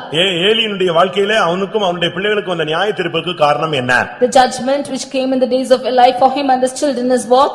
அவன் தேவனை விட தன்னுடைய குமாரரை அதிகமாய் மதித்தான். He respected more than God his children. அப்படினால் கர்த்தர் அவனையும் நியாயம் தீர்த்தார், அந்த ரெண்டு பிள்ளைகளையும் நியாயம் தீர்த்தார். Therefore the Lord judged Eli and his sons. ஒரே நாளில் 3 பேரும் மரித்தார்கள். On one day 3 of them died. உன் பிள்ளைகளை காட்டிலும் நீ கர்த்தரை காட்டிலும் உன் பிள்ளைகளை அதிகமாக மதித்து நீ அவர்களை வழியை தப்பி போக அனுமதிக்க கூடாது. More than your sons you respecting your children should not cause them to err in their ways. யாக்கோபு ஒரு கட்டத்தில் வரும்பொழுது நீங்கள் என் வாசனையை கெடுத்து விட்டீர்கள் என்று தன் பிள்ளைகளை குற்றம் சாட்டினான். When Jacob came to a state he said that you have spoilt my scent. அதுக்கு காரணம் என்ன? What is the reason for it? இவன் தான் காரணம். He was the reason. அந்த பிள்ளை ஊர் சுத்தணும்னு சொன்ன உடனே இவன் தான் காசு கொடுத்து ஊர் சுத்த அனுப்பி விட்டான். He only caused his daughter to go round when she wanted to go out. தீனால் அந்த தேசத்தை சுற்றி பார்க்க விரும்பினாள். Dinah wanted to go and see the land. இவன் தான் கொடுத்து அனுப்பி விட்டான். He only sent her. வரும்பொழுது வாழ்க்கை கெட்டு போய் திரும்பி வந்தாள். When she came back she came spoiled. அது நிமித்தம் அன்னைக்கு பயங்கர கொலைகள் நடந்தது. Because of that there was a great murder.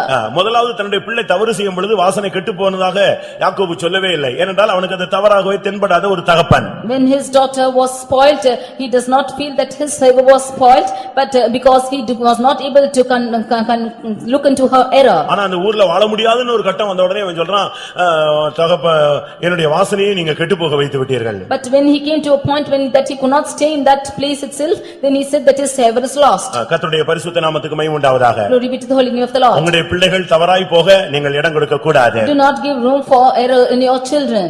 அது உன்னுடைய கையை விட்டு போகிறதுக்கு சூழ்நிலை வந்தா அப்படிப்பட்ட ஒரு படிப்பும் தேவையில்லை, அப்படிப்பட்ட ஒரு வேலையும் தேவையில்லை. If your children are going away from your hands, such an education or such a job is not required. நித்திய ஜீவனை இழந்து போகிற ஒரு வாழ்க்கை உன் பிள்ளை வாழக்கூடாது. Your child should not live a life of losing eternal life. கர்த்தருடைய பரிசுத்த நாமத்துக்கு மகிமை உண்டாவதாக. Glory be to the holy name of the Lord. Mark 5ஆம் அதிகாரத்தை பார்க்கும் பொழுது Mark chapter 5. அங்கே இயேசு ஒரு பிள்ளை மரித்து போன பிள்ளையை எழுப்பும்படியாக போனார். We see Jesus went to raise up a dead child. அங்கே போன பொழுது When he went there, அங்கே எல்லாரும் உட்கார்ந்து அழுது கொண்டிருந்தார்கள். all of them were sitting and crying. அங்கே எல்லாரும் தாரை வாசித்துக் கொண்டிருந்தார்கள். And they were playing on the harps like this. இப்படிப்பட்ட சூழ்நிலையில் தான் இயேசு அந்த இடத்துக்கு போனார். Even in this situation, Jesus went there. அந்த இடத்துக்கு போன உடனே When he went, அவர் எல்லாரையும் வெளியே போக சொன்னார். he asked them all to go out. அவசியம் இல்லாத ஆளு, இந்த தாரை ஊதிக்கிட்டு இருக்கவன், அழுதுகிட்டு இருக்கிறவன், கூக்குரல் எடுக்கிறவன், சத்தம் எடுக்கிறவன் எல்லாம் வெளியே போன்னு சொன்னார். He asked all the people who were playing and who were crying out to go outside. பேதுரு, யோவான், யாக்கோபு இந்த மூன்று பேரையும் அழைத்துக்கொண்டு அவர் உள்ளே போனார். வேற யாருக்கும் அவர் இடம் கொடுக்கவில்லை. He only suffered Peter, James and John and did not give room for anybody else. Mark 5:37 இல்லாவிட்டால் 5:40 இந்த வசனங்களை நீங்கள் படிக்கும் பொழுது When we read in Mark 5:37 and 40, அங்க என்ன சொல்லப்பட்டிருக்கிறது? what is told there? தேவையில்லாதவர்களை அவர் வெளியே போக பண்ணினார். He caused all of them who were unnecessary to go out. வேற யாருக்கும் அவர் இடம் கொடுக்கவில்லை. He did not give room for anybody else. அந்த இடத்துல பேதுரு, யோவான், யாக்கோபுக்கு மட்டும் தான் அவர் இடம் கொடுத்தார். Jesus suffered only Peter, James and John. அந்த பிள்ளையின் இடத்துல போகும்பொழுது தாய் தகப்பனுக்கு மட்டும் இடம் கொடுத்தார். He allowed only the mother and father to go to the child. இது எதை காண்பிக்கிறது? What does this show? உன்னுடைய குடும்ப வாழ்க்கையில புருஷன், மனைவி, பிள்ளைகள் இவர்களுக்கு தான் இடம் இருக்கணுமே தவிர பக்கத்து வீட்டுக்காரனுக்கோ, நண்பனுக்கோ, சொந்தக்காரனுக்கோ, அண்ணனுக்கோ, அக்காவுக்கோ நீ இடம் கொடுக்க கூடாது. In your family life, you should have place only for the husband, wife and children, not for the neighbor or for the brother or sister in the families. வாழத் தெரியாமல் வாழ்க்கையில முட்டிக் கொண்டிருக்கிறவர்கள் கர்த்தருடைய வார்த்தையை கவனியுங்கள். Those who are crossing in rough roads without able to live, you just hearken to the word of God. எங்க அம்மா வருவாங்க, எங்க அக்கா வருவா, எங்க அண்ணன் வருவான், எல்லாரும் வரட்டும், ஆனா வாழ்க்கையில நீ இடம் கொடுக்காதன்னு சொல்லி தருகிறேன். But your mother, you let my mother come, my sister come, my brother come, let all of them come, but do not give room for all this in your life. நீ வேற ஆளுக்கு இடம் கொடுத்தேனா உன்னுடைய வாழ்க்கை உயிரடையாது. If you give room for alien persons, then your life will not be alive. ஜெபாலய தலைவன் இயேசுவை அழைத்து வரும்படியாக போய்விட்டான். The synagogue captain ruler went to call Jesus. அவன் திரும்பி வரதுக்குள்ள பிள்ளை செத்து போய்விட்டது. When he came back, his daughter was dead. இவன் தகப்பன் வர்றதுக்கு முன்னால அதுக்குள்ள பேண்ட் செட் அடிக்கிறவங்க கொண்டு வந்து வச்சிட்டாங்க. Before the father should come back home, they even made arrangements for the band set. தகப்பன் வரல, அதுக்குள்ள இங்க மியூசிக் எல்லாம் போட்டு ஆட்டம் தொடங்கியாச்சு. செத்து போனதுக்கு 12 வயசு பிள்ளை செத்ததுக்கு ஆட்டமா? For the 12-year child who was dead, there was a dancing and the music for that. வாழ்க்கையில தோற்று போனதுக்கு, வாழ்க்கையில குடும்பம் நஷ்டம் அடைகிறதுக்கு நீ ஒரு காரணமாக இருக்க கூடாது. For the defeat in the families and for the failures, you should not be reason for it. இயேசு என்ன பண்ணார் தெரியுமா? What did Jesus do? வந்த உடனே சொன்னார், பேதுருவை கூப்பிட்டார், யோவானை கூப்பிட்டார், யாக்கோபை கூப்பிட்டார், நீங்க 3 பேர் வா உள்ள போலாம்னு சொன்னார். As soon as he came in, he called for Peter, James and John alone. Let's go inside, he said. உள்ள போன உடனே அங்க தாரை ஊதிக்கிட்டு இருக்கவன், சத்தம் போட்டுக்கிட்டு இருக்கவன், இரைச்சல் இட்டு இருக்கவன் எல்லாரும் வெளியே ஓடுன்னு சொன்னார். Immediately when he went inside, he chased everybody who were playing on the music like this outside. அந்த தாயின் தகப்பனை உள்ளே அழைத்து கொண்டு போனார். And called the father and mother inside. ஒரே ஜெபம். He prayed once. தலித்தாகுமி. Talitha-kumi. சிறு பிள்ளையே எழுந்திரு என்று அர்த்தமா. Which is interpreted, damsel, or say the arise. அந்த பிள்ளை எழும்பிடுச்சு.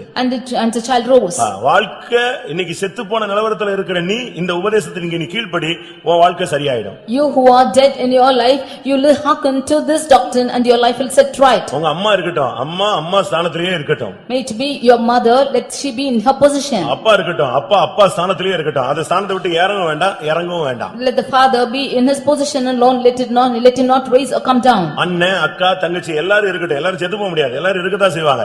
ஆனா அவங்களுக்கு நீ இடம் கொடுக்காத. வாழ்க்கையில உன்னுடைய வாழ்க்கையில நீங்க 2 பேர் இருக்கிற வாழ்க்கையில உன் பிள்ளைகள் விஷயத்துல இன்னொருத்தன் தலையிட அனுமதிக்காத. May it be a brother or a sister, which is your life, let them be a side in your life. You don't admit anybody else to come inside. நான் சொல்லுவது வேத வசனம் தான், தேவனுடைய வார்த்தை தான் சொல்றவங்க அல்லேலூயா சொல்லுங்க.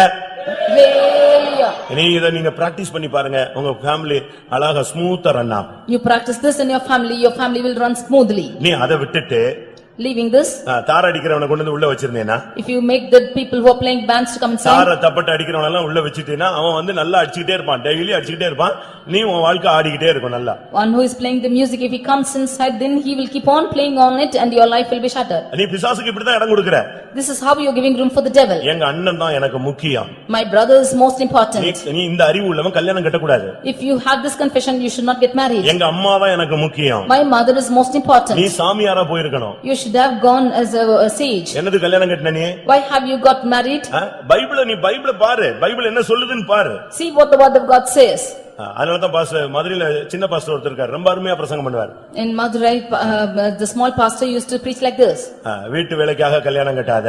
Do not get married for household works. அம்மாவை கவனிக்க கல்யாணம் கட்டாத. Do not get married for looking after your mother. சோறு பொங்கி போடுறதுக்கு கல்யாணம் கட்டாத. Do not get married to boil rice. இவ்வளவு சொல்லிட்டு saying so, பையனுடைய அம்மா இருந்தா எழும்புங்க அப்படிம்பாரு. he will ask எங்க them கல்யாணத்திலேயே on the wedding itself, he will say if the mother of that boy rise up. பையன் இனிமே அவளுக்கு தான், இனி உனக்கு கிடையாது, சரியா உட்காரும்பாரு. He is no more belonging to you, he is only to her. அங்கேயே பாதி தோலை உரிச்சு கிளியர் பண்ணிடுவாரு. He will even take off their skin there itself. நீங்க உங்களுடைய வாழ்க்கையில மத்தவங்களுக்கு இடம் கொடுக்காதீங்க. Don't give room for anybody else in your life. இயேசுவுக்கு இவங்க எல்லாம் ட்ரம் அடிச்சிட்டு இருந்தா கூட உயிரோடு எழுப்ப முடியும். Although they were playing on the drums, Jesus could not raise them because they were there. தாரதப்பட்ட ஊதுனா கூட அந்த பிள்ளை எழுப்புறதுக்கு இயேசுவுக்கு ஜீவன், பரிபூர்ண ஜீவன் உண்டு. Jesus has the pure perfect life in him, even if they are playing the trumpets to raise the child. நடைமுறை வாழ்க்கை உனக்கு எனக்கும் புரியணும்னு சொல்லி தான் இவங்க எல்லாம் வெளிய போக சொன்னாரு. That the little life should be understood by you and me. He has caused everyone to go out. ஒரு சிலருக்கு ஃப்ரெண்ட்ஸ் தான் முக்கியம். Some of them friends is most important. நீ ஃப்ரெண்ட்ஸ் முக்கியம்னா நீ கல்யாணமே கட்டிருக்க கூடாது. If friends are important, you should not get married. அவனை daily வீட்டுக்கு கூட்டி வர்றது, you will call them every day home. அந்த பிராக்டீஸே ஆகாது. உன் வீட்ல கேட்டோட எல்லாரும் நிக்கணும், அடுத்த ஸ்டெப் உள்ள வர கூடாது. அப்படி உள்ள வந்தானா அவன் அம்மா அப்பா அண்ணன் தம்பி தங்கச்சியா இருக்க வேண்டும். If anybody comes, you should stand only at the gate. If they should come and say, they should be your brother, mother, father or sister. அதே மாதிரி நீ எந்த வீட்லயாவது போய் உட்கார்ந்து காபி குடிச்சிட்டே இருக்காத. Even so, you should not go into another house and sit drinking coffee. அடுத்தவன் அந்நியன் உன்னை கண்டு அலட்சியம் பண்ணாத அளவுல அடிக்கடி அவன் வீட்ல என்ன செய்யாத, கால் வைக்காத. பைபிள் சொல்லுது. This word of God says that the stranger may not be despising concerning you. Do not step into his house very often. வேலை விட்டு வந்தா வீட்ல உட்காரு. After coming from job, come sit in your house. இல்ல கோயிலுக்கு போ. Or go to church. விசுவாசிக்கு 3 point தான். There are only 3 points for a believer. அவன் போக வேண்டிய 3 பாயிண்ட் தான். Oh, he has to go only for 3 points. ஒன்னு வீடு, இரண்டாவது வேலை, மூணாவது விசுவாச வீடு. One is the house, secondly the job, and thirdly the house of God. இந்த மூணு தவிர அவன் எங்க போனாலும் வாழ்க்கையில் அவன் கெட்டு போக அவன் எத்தனிக்கிறான். Beyond this, if he goes anywhere else, then his life is being spoiled. நீ நேரா வீட்டுக்கு போ, இல்ல விசுவாச வீட்டுக்கு போ, இல்ல தொழில் கூடத்துக்கு போ. இந்த மூணு தவிர நீ வேற எங்கேயும் போகாத. எங்க போனாலும் நீ சிக்கி விடுவாய். Go straight to your house or the business or the house of God, otherwise you will be caught. ஊழியக்காரனுக்கு ரெண்டே ஸ்பாட் தான். The servant of God has only 2 spots. அவசியப்பட்டா விசுவாசி வீடு, இல்லாவிட்டால் விசுவாச வீடு. If necessary, it is the believer's house, or otherwise it's only the house of God. அவசியப்பட்டால் விசுவாசி வீடு. ஒரு சாவோ, ஒரு வாழ்வோ, ஒரு நல்லதோ, கெட்டதோ, ஒரு விசிட்டிங்கோ, ஒரு விசாரிப்போ, அங்கேயே போய் உட்கார்ந்து காபி குடிச்சு, அங்கேயே சாப்பிட்டு, அங்கேயே ட்ரெஸ் மாத்தி, அது விசுவாசி ஊழியம் இல்ல, அது ஃபேமிலி ஊழியம், இண்டிபெண்டன்ட் மினிஸ்ட்ரி அது. If it is only needful, he has to go to the believer's house, not going there and sitting and drinking and chatting and all closing and changing his clothes. அப்படி யாராவது வந்தா எங்க அக்கா மாதிரி இருக்கீங்க, தங்கச்சி மாதிரி இருக்கீங்கன்னா உட்கார்ந்து சாப்பாடு கொடுத்து சாயங்காலம் டிபன் பண்ணிட்டு போங்கன்னு சொல்லக்கூடாது. சாப்பிட்டாங்களா ஜெபம் பண்ணுவோம், ரைட் போயிட்டே இரு, அவ்வளவுதான். If anybody comes to your house and say that you are like my brother or sister, you should not make them sit like this. If they come, give the coffee and send them. அந்த point நான் அடுத்து பேசுகிறேன். I speak to the later. Mark 5:37 40 இயேசு சொன்னார், இந்த குடும்பத்தை தாய் தகப்பனை தவிர பேதுரு யோவான் யாக்கோபை தவிர யாரும் உள்ள வரக்கூடாது, எல்லாம் வெளியே போன்னு சொன்னார். In Mark 5:37 and 40, Jesus says, except for Peter, James, John and the mother and father, all of them go out. ஏன் பேதுருவை வைத்துக் கொண்டார்? Why did he keep Peter? ஒரு உறுதித்தன்மை தேவை. That he might have a standard. வாழ்க்கை சரியான விதத்துல stand பண்ணனும்னா அவன் ஒரு பாறை, நீ ஒரு உறுதியாக இருக்க வேண்டும். If you should stand firm in the life, then he should be a standard like a rock. அடுத்து யோவானை வைத்துக் கொண்டார். Nextly he kept John. யோவான் என்று சொன்னால் அன்பு என்று அர்த்தம். John means means love. வாழ்க்கை நல்லா இருக்கணும்னா நீ அன்பா இருந்து பழகு. If your life should be prosper, then you should be loving. யாக்கோபை வைத்துக்கொண்டார். He kept James. யாக்கோபுனா என்ன அர்த்தம்? James means தட்டி வீழ்த்துகிறவன் அர்த்தம். one who is putting down. உன்னுடைய வாழ்க்கையில போராடுகிற சத்துருவை நீ தட்டி கீழே வீழ்த்த வேண்டும். You should put down the enemies which is striving in your life. இத வைத்துக்கொண்டுதான் நீ வாழ்க்கையில நீ ஜெயிக்க முடியும். Only keeping these you can overcome in your life. நம்ம கல்யாணம் கட்டினா வாழ்க்கை பிள்ளை வர்த்திட்டா தாய் தகப்பன் அப்படிலாம் கிடையாது. அது மிருகம் கூட அப்படிதான் செஞ்சிட்டு இருக்கு.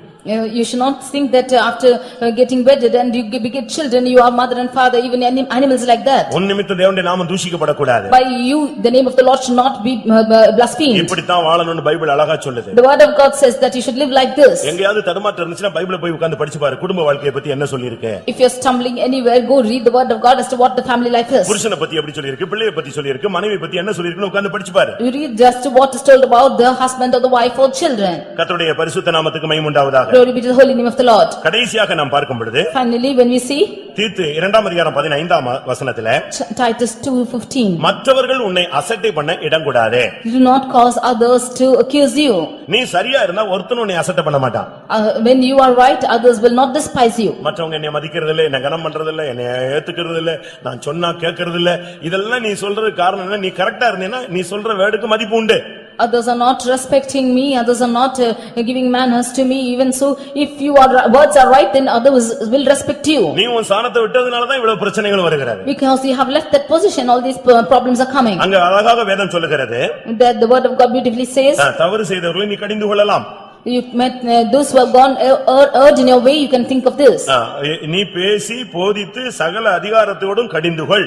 You speak and exhort and rebuke with all authority. ஒருவனும் உன்னை அசட்டை பண்ண இடம் கூடாது. Let no man despise thee. நீ கரெக்ட்டா அதிகாரத்தோடு நீ தாயா இருக்க வேண்டிய இடத்துல தாயா இருந்து, நீ தகப்பனா இருந்து, நீ புருஷனா இருந்து, நீ மனைவியா இருந்து, அந்தந்த ஸ்தானத்துல நீ நின்னு கரெக்ட்டா இருந்தீனா ஒருவனும் உன்னை அசட்டை பண்ண மாட்டான். You be in the position of the mother or father or wife or husband, and if you are in this position, no one will despise you. நான் ஊழியக்காரன், நான் என் ஸ்தானத்துல நான் கரெக்ட்டா நின்னேனா ஒருவனும் அசட்டை பண்ண மாட்டான். எல்லாரும் கனம் பண்ணுவான். I am a servant of God. If I stand in my position, nobody will despise me, all will honor me. என் ஸ்தானத்தை நான் விடும் பொழுதுதான் நீங்க எல்லாரும் என்னை அசட்டை பண்ண ஆரம்பிப்பீர்கள். Only when I leave my position, you will all despise me. அதுபோல ஒரு தாய் தகப்பன் ஒரு புருஷன்னா அவன் அந்த புருஷ ஸ்தானத்துல லட்சணத்துல நிக்கணும். Even so, a mother or father or a husband, you should stand in the position of the husband. அப்ப உன்னை மத்தவங்க அசட்டை பண்ண மாட்டாங்க. And then others will not despise you.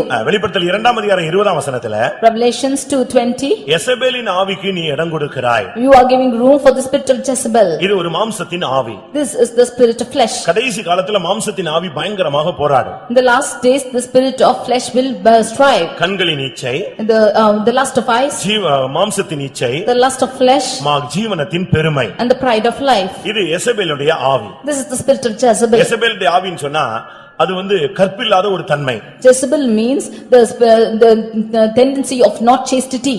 அப்படிதான் பைபிள்ல சொல்லி இருக்கிறார். That is what is told. யெசபேல் என்று சொன்னால் பைபிள் டிக்ஷனரியில அவளுடைய பேருக்கு அர்த்தம் கற்பு இல்லாதவள். Jezebel means one who has no chastity. அவளுக்குள்ள ஒரு தெய்வீகம் இல்லாத ஒரு வாழ்க்கை. She has a life without divinity. யெசபேலுக்கு நீங்க இடம் கொடுக்கவே கூடாது. Should not give room for Jezebel. யெசபேலை யெகூ சந்திக்கும்படியாக வருகிறான். Jehu came to meet Jezebel. என்ன நடந்துச்சு தெரியுமா? What happened? அவளுக்கு புருஷன் செத்துட்டான். Her husband was dead. Ahab அதுக்கு முன்னாகவே மரித்து விட்டான். Ahab died before her. இப்பொழுது யெகூ வருகிறான் உள்ள. Now Jehu is coming inside. புருஷன் மரிச்சாச்சு. ஆனா இப்ப இவ எப்படி நின்னுட்டு இருந்தா தெரியுமா? The husband is dead. Now how is she standing? ராஜாக்களின் புத்தகத்துல சொல்லி இருக்கிறது. When you read in the Kings, வயசு எத்தனை வயசு? கண்களுக்கு மையிட்டுக் கொண்டு தன் தலையை சிங்காரித்துக் கொண்டு ஜன்னலின் மேல் நின்று அங்க இருந்தா பேச ஆரம்பிச்சா. She was old enough, but she was adorning herself and putting eyelashes and standing on the window. பெந்தேகோஸ்துல வந்துட்டியா? உலக ஆடம்பரத்துக்கு முடிவு கட்டிவிட வேண்டும். When you come into the Pentecostal life, you should leave the passions of this world. அழகும் வீண், சௌந்தரியம் வஞ்சனை உள்ளது. For favor is deceitful and beauty is vain. அப்படிதான் பைபிள் சொல்லுகிறது. That is what the word of God says. ஏசாயா 53ஆம் அதிகாரம் என்ன சொல்லுகிறது? What does Isaiah 53 say? அவருக்கு அழகும் இல்லை, சௌந்தரியம் இல்லை, அவரை பார்க்க விரும்பத்தக்க ரூபமும் இல்லை. He has no form nor comeliness, neither was he able to be looked upon. அதனாலதான் யெசபேலுடைய ஆவின் சொல்லுகிறது, இந்த கண்களுக்கு மையிடுகிறது, ஐப்ரோ பண்றது, இந்த Fair and Lovely, face to face, இதெல்லாம் யெசபேலுடைய ஆவி. Putting the eyebrows or the eyelashes and the face to face of fair and lovely is all the spirit of Jezebel. நான் சொல்றது உங்களுக்கு கஷ்டமா இருக்கும், பைபிளை தான் நான் சொல்றேன். I tell you the word of God. ஏசாயா 3ஆம் அதிகாரத்துல வீட்ல போய் உட்கார்ந்துகிட்டு அந்த தமிழ் பழைய அர்த்தம் புரியலன்னா இங்கிலீஷ் பைபிளையும் வச்சுக்கோ, ஆர்சி பைபிளையும் எடுத்து வச்சுக்க. கரெக்டா நீ இப்ப போட்டிருக்க Dress எல்லாம் அக்கு வேற ஆணி வேற அங்க தெளிவா சொல்லிருக்கு. You read Isaiah chapter 3 and keep the RC Bible or the Tamil Bible or the English Bible with you and see what is written there. இப்ப போடுற துப்பட்டா வரைக்கும் அங்க எழுதி இருக்குங்க. Even unto the dupatta that you are putting on, this is told there. அதுக்கு நியாய தீர்ப்பு உண்டுன்னு எழுதி இருக்கு. அது என்னன்னு எனக்கு புரியல. And even for that is a judgment. எல்லாத்துக்கும் நியாய தீர்ப்பு தெளிவா எழுதி வச்சிருக்கு. For everything is a judgment written there. ஏசாயா 3ஆம் அதிகாரத்துல நீங்க பாத்தீங்கன்னா When you read in Isaiah chapter 3 23:3ல கண்ணாடி நீ போடுற ஃபெட்ஸ் கலர் கலரா போடுறியே, கண்ணாடி சல்லாக்கள் குல்லாக்கள் துப்பட்டாக்கள் எல்லாவற்றையும் உரிந்து போடுவார். He will put away the glasses, the fine linen, the hoods and the veils. எல்லாம் நீ எப்ப தடுமாறியோ என்னென்ன மாற்றம் போடுறியோ அவ்வளவுக்கு அங்க ஜட்ஜ்மென்ட் உண்டு. Whenever you are stumbling and whenever you put on the fashion, there's a judgment. ஒரு சகோதரி ஐபாட் வாங்குன்னு கேட்டாங்க. One sister asked for an பக்தி iPod. விருத்திக்கு எதுவா சொல்றேன். I tell you for the edification. பாட்டு கேட்கறதுக்கு. That you might listen song. ஏதாவது scene இருந்தா பாத்துக்கலாம் அப்படின்னு சொல்லிட்டு ஐபாட் கேட்டாங்க. She asked for an iPod that she might look into any scene. அவங்களுக்கு கிடைச்சிருச்சு. She got it. இப்ப கிடைச்சு அவங்க ஊர் போய் சேர போறாங்க. She got it and was to go back to the place. அப்படி ட்ரெயின்ல இருக்கும்போது ஒரு தரிசனம். In the train she got a vision. Judgement நடக்குது. There's a judgment. ஜட்ஜ்மென்ட் நடக்கும்போது The judgment is taking place. VCD use பண்ணவங்களுக்கு எல்லாம் சிக்ஷை. And those who are using the VCD, they are judged. LCD use பண்ணவங்களுக்கு எல்லாம் சிக்ஷை. Those who are using LCD, they are judged. இப்படி judgement வந்துட்டே இருக்கு. Like this judgment is coming on. அப்ப ஊழியக்காரங்க அதுல மாட்டிட்டு போறாங்க. And the servants of God also caught in it. அப்ப இந்த சிஸ்டரையும் பிடிச்சு இழுக்குறாங்க. And they are calling the sister too. இவங்க சொல்றாங்க நான் இப்பதான் வாங்கி இருக்கேன். The sister says, now only I have got it. என்ன நாங்க யூஸ் பண்ணல. I have still not used. இல்ல நீ வாங்கிட்டு இல்ல அந்த ஆவி வந்துருச்சு இல்லையா, உனக்கு அதுக்கு ஜட்ஜ்மென்ட் வா எங்களோட சேர்ந்து நீயும் வான்னு இழுக்குறாங்க. You have already got it, therefore the judgment is there for you. You come, they said, and they caught her. ட்ரெயின்ல டக்குன்னு முழிச்சிட்டாங்க. And she just looked the train. ஆண்டவரே நியாய தீர்ப்புக்கு எதுவான இந்த ஐபாட் எனக்கு வேண்டாம்னு பிரதிஷ்டை பண்ணியாச்சு. And she consecrated, Lord, this iPod which is against towards the judgment, I do not want it. அவங்க கிட்ட எல்லாம் பேசுறாள், நம்ம ஆளுங்கள்ட்ட பேச மாட்டேங்கறாரே. The Lord is speaking to them, the Lord is not speaking to our people. இவன் இப்பதான் start பண்ணல, இவன் எப்பவுமே உள்ளே இருக்கிறான். He is already into it, he is not yet started. இப்ப வீடுலாம் ஹோம் தியேட்டர் தானே. Now all the homes are home theaters. அந்த காலத்துல இது இவ்வளவு சிறுசா இருந்துச்சு, இப்ப ஃபுல்லா வீடு முழுசும் அப்படியே படுத்துக்கிட்டே நின்னுக்கிட்டே பாத்துக்கிட்டே போலாம். Before it was only small, but now it is applying to the whole house. பிசாசு அழகா உன்னை பரலோகத்துக்கு போக கூடாதுங்கிறதுக்கு என்னென்ன வழி உண்டோ, உனக்கு டிவி வாங்க காசு இல்லையா, கலைஞர் டிவி ஈஸியாவே கையில கிடைச்சிருச்சு. Whatever is easier for you, if you do not have money to get the TV, you are getting in free of cost. ஒரு விசுவாசி சண்டே சர்வீஸ்க்கு வரல. For a Sunday meeting, the believer did not come. ஆனா மனைவி பிள்ளைகள் எல்லாம் வந்துருச்சு. Wife and children came. எங்க brother எங்கன்னு கேட்டா, I asked where your brother is. இன்னைக்கு தான் கலைஞர் டிவி கொடுக்கறாங்களா, அதை வாங்குறதுக்கு அவர் நிக்கிறார். இவனை கொண்டு போய் நான் எந்த பரலோகத்துல நான் சேர்க்கிறது? Today only the Kalyanjar is giving the TV and he's gone to get it. Whom can we keep this listing? எந்த மனுஷனையும் கிறிஸ்து இயேசுவுக்குள் தேர்ந்தவனா இந்த டிவி வாங்கிட்டு வச்சிருந்தவனா நான் தேர்ந்தவனா கொண்டு போய் நிறுத்தணும்னா நான் எங்க போறது? If you get the TV in your house and keep us and say this verse as to அவனுக்கு ஞாயிற்றுக்கிழமை ஆராதனை விட இதுதான் ரொம்ப முக்கியமா இருக்கு. More than the worship of the Sunday, this is most important. இது வந்துட்ட பிறகு when this comes, எங்க வீட்டுக்காரர் இப்ப வெளியவே போறது இல்ல, எங்க இருக்காரு? வீட்லயே இருக்காரு. Now my husband is not going outside, he is in my house itself. இப்ப வீடு ஏதா மாறிடுச்சு. Now what is the house become? தியேட்டரா மாறிடுச்சு. It's become a theater. நான் ஒரு குப்பத்துக்கு ஒரு வீடு விசிட்டிங் போயிருந்தேன். I went to a place for visiting. ஒரு குப்பம் மீனவர்கள் ஏரியா. It's a kupam. அங்க பாத்தீங்கன்னா ஒரு சின்ன குடிசை. And it's a small hut. அந்த சிஸ்டர் வாரம் சாட்சி சொல்லும். That sister will every week testify. கூட்டத்துக்குலாம் ஓடி வரும். She used to come running for the meetings. அன்னைக்கு சாயங்காலம் ஒரு 7 மணிக்கு நான் வீட்டுக்கு போயிட்டேன். That day evening 7 I went to house. அவ்வளவுதான். That is all. நான் போன உடனே அவங்களுக்கு மூச்சு பேச்சே இல்லாம போயிடுச்சு. They could not even utter a word when I went to their house. Brother வந்திருக்கிறார் அப்படினாங்க. They said that brother has come. அவங்களுக்கு என்ன பண்ணனே தெரியல. She did not know what to do. ஏன்னா ஒரே குடிசை, நம்ம வீடு மாதிரி 7 வாசல் இருந்தா அடுத்த வாசல்ல திறந்து விட்டுறலாம், வெளியே போயிடுவான் எல்லாரும். Because it's a small hut and if we had other doors, they've gone out. குப்பத்துல இருக்கிற 17 பேர் உள்ள இருக்கிறான் அந்த வீட்டுக்குள்ள. The 17 of them, that Kupam is there inside that hut. இவங்க வாலிப பிள்ளைகளும் அங்கதான் இருக்கு, வெளியே உள்ள வாலிப பையனும் அங்கதான் இருக்கான், ரோட்ல உள்ளவன் பக்கத்து வீடு எல்லாம் உட்கார்ந்து ரொம்ப இன்ட்ரெஸ்டா பாத்துட்டு இருக்க நேரத்துல நான் பிசாசு மாதிரி நான் உள்ள போயிட்டேன். Their young children and their neighbors, boys were all sitting inside and watching and very interestedly, and that time I went in as a devil. அப்படிதான் நான் தான பிசாசு அப்ப அவங்களுக்கு. At that time I am a devil to the house. அவங்களுக்கு பெரிய தடை அப்போ. It caused a hindrance to them. என்ன பண்ணுன்னு தெரியல. இவங்க சொல்றாங்க, நான் இதுக்கு தான் சொன்னேன் வராதீங்கன்னு சொன்னேன், போங்க எல்லாரும் வெளியே. பாவம் அந்த ஜனங்கள் என்ன ஏசிக்கிட்டே வெளியே போறான். That is why she said, that's why I asked you not to come, all of you get out, all the people scolding me, get out. நான் சொன்னேன், சிஸ்டர் அவங்கள எல்லாம் சத்தம் போடாதீங்க, நான் போயிட்டு வரேன் first. That I said, sister, do not shout at them, I am going first. உன் லட்சணம் தெரிஞ்சிருச்சு, நீ ஓடி ஓடி கோயிலுக்கு வந்த லட்சணம் ரொம்ப அழகா தெரிஞ்சிருச்சு. I knew the beauty of why you came running to the church now. உன் வீட்ல அந்த 17 வரை வச்சு ஒரு ஏரியா பிரேயர் நடத்திருந்தேனா அவன் பரலோகத்துக்கு வந்திருப்பான். Had it been an area prayer in the house with all the 17 of them, he would have come to heaven. நீ அவனை கூப்பிட்டு உட்கார வச்சு பாதாளத்துக்கு நீயும் சேர்ந்து போற. You have called all of them into your house and going to hell with yourself. நீ யோசித்து பார். Just think and see. உன்னுடைய வாழ்க்கை எங்க போகிறது? Where is your life going to? எசபேலுக்கு இடம் கொடுக்கறாயா? Are you giving room for Jezebel? மேக்கப்புக்கு இடம் கொடுக்கறாயா? Are you giving room for makeup? Bible அப்படிதான் சொல்லுது. நான் சொல்லல, நீங்க வந்து தரபாஸ்டர் வித்தியாசமா பேசறன்னு யோசிச்சிர கூடாது. Do not think that pastor is speaking differently. அவர் அப்படிதான் பேசுவார். He will speak like that. என்ன பண்றது? நான் பேசிதான் ஆகணும், நீ கேட்டுதான் ஆகணும். I will have to speak and you will have to listen. எசபேலை Jehu சந்திக்கிறான். Jehu is meeting Jezebel. அப்படி சந்திக்கும் பொழுது என்ன நடந்தது? At his meeting what happened? அவள் எப்படி வந்து நின்றாள்? How did she come and stand? அந்த அபிஷேகத்தோட அவன் வரும் பொழுது When he came with that anointing, அங்கே நடந்தது என்ன? what happened there? 2 ராஜாக்கள் 9ஆம் அதிகாரம் 2 Kings chapter 9 30ஆம் வசனத்திலே verse 30. யெகூ யெஸ்ரயேலுக்கு வந்தான். Jehu came to Jezebel. அதை யெசபேல் கேட்டபோது When தன் Jezebel கண்களுக்கு heard it, மையிட்டு தன் தலையை சிங்காரித்துக் கொண்டு ஜன்னல் வழியாய் எட்டி பார்த்தாள். she applied to her eyes and she plaited her hair and looked over in the window. அதுவரைக்கும் மேக்கப் போடுறதுக்கு கர்த்தர் அனுமதித்தார். அன்றைக்கு மேக்கப் போட்டதுக்கு கர்த்தர் நியாய தீர்ப்பு கொடுத்து சாகடித்தார். Until then the Lord allowed her to put on the makeup, but then the Lord judged her to death. இந்த யெசபேலுடைய ஆவி என்ன தெரியுமா? What is the spirit of Jezebel? ஊழியக்காரங்களை கூட கெடுக்கிற ஆவி. It is even spoiling the servants of God. நீ நல்ல Bible இருந்தா வீட்ல போய் வெளிப்படுத்தல் 2:20 படித்துக்கொள். If you read the word of God, Revelation 2:20, ஊழியக்காரங்களை தவறு செய்யறதுக்கு ஏவுறதுதான் யெசபேலுடைய spirit. the spirit of Jezebel is causing even the servants of God to fail. ஊழியக்காரங்களுக்கும் உனக்கும் ஒரு லிமிட் இருக்கணும். You should have a limit between you and the servants of God. இந்த லிமிட்டை தாண்டி நீ வரக்கூடாது. You should not come inside this limits. இவனும் வரக்கூடாது, நீயும் வரக்கூடாது. He should not come there, neither should you come.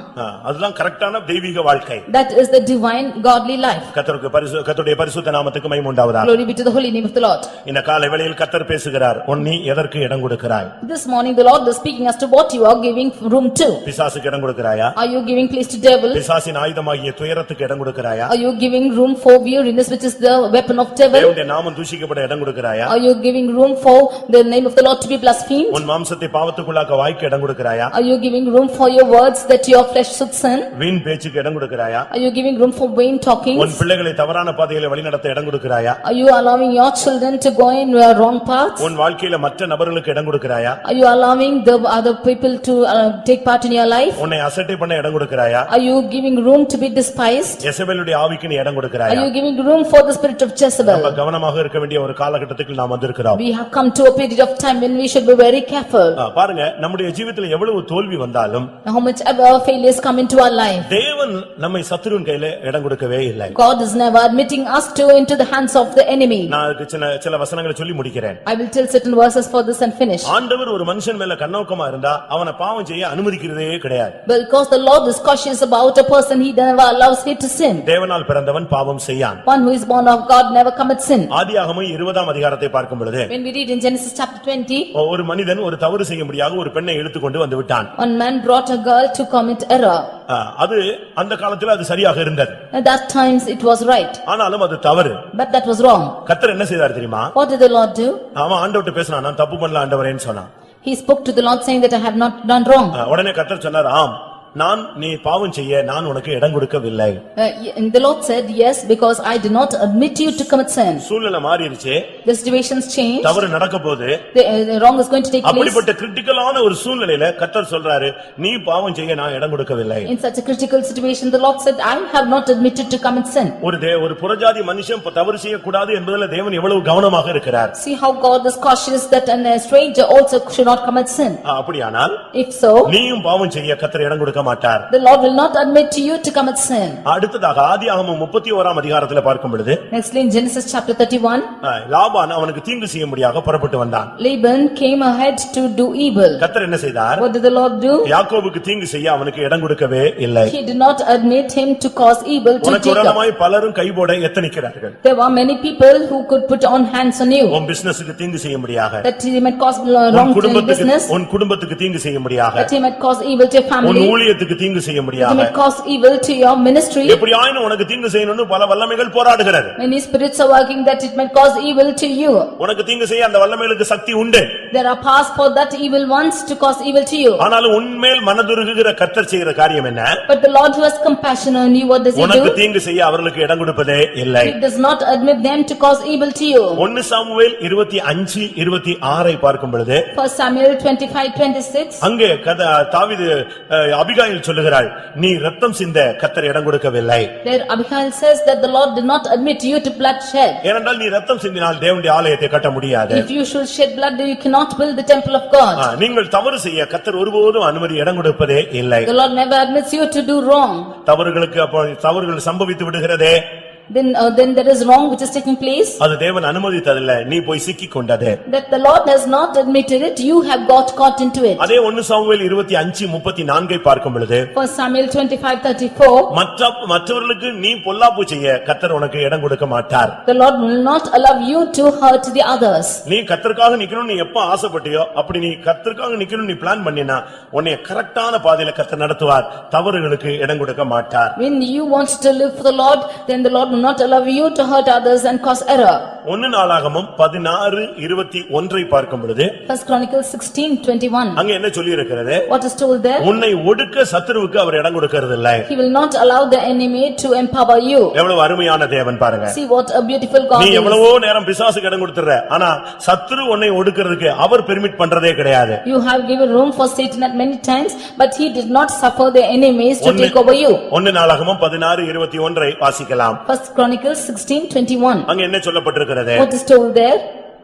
அவர்களை ஒடுக்கும்படி ஒருவருக்கும் இடம் கொடாமல் அவர்களை ஒடுக்கும்படி ஒருவருக்கும் கர்த்தர் இடம் கொடுக்கவில்லை. He suffered no man to do them wrong. இன்றைக்கு வரைக்கும் உன்னை எந்த வல்லமை மேற்கொள்ளாததுக்கு காரணமே கர்த்தர் அதுக்கு இடம் கொடுக்கவே இல்லை. The reason for the past not to empower you is the Lord did not admit them. பேதுருடைய விஷயத்துல கர்த்தர் பேசும் பொழுது When the Lord spoke concerning Peter, உன்னை சுலகினால் புடைக்க அவன் உத்தரவு கேட்டான். he had caused me to swift you. நானோ உன்னுடைய விசுவாசம் ஒளிந்து போகாதபடி உனக்காக பிதாவினிடத்தில் வேண்டிக் கொண்டேன். But I pleaded to the Father that your faith fail not. பாத்தீங்களா, உங்களை ஒடுக்கிறதுக்கு கர்த்தர் அனுமதி கொடுக்கிறதே இல்ல. The Lord never admits you to be accused. பிசாசுக்கு பெர்மிட் கொடுத்தா நீ என்ன ஆகிறது?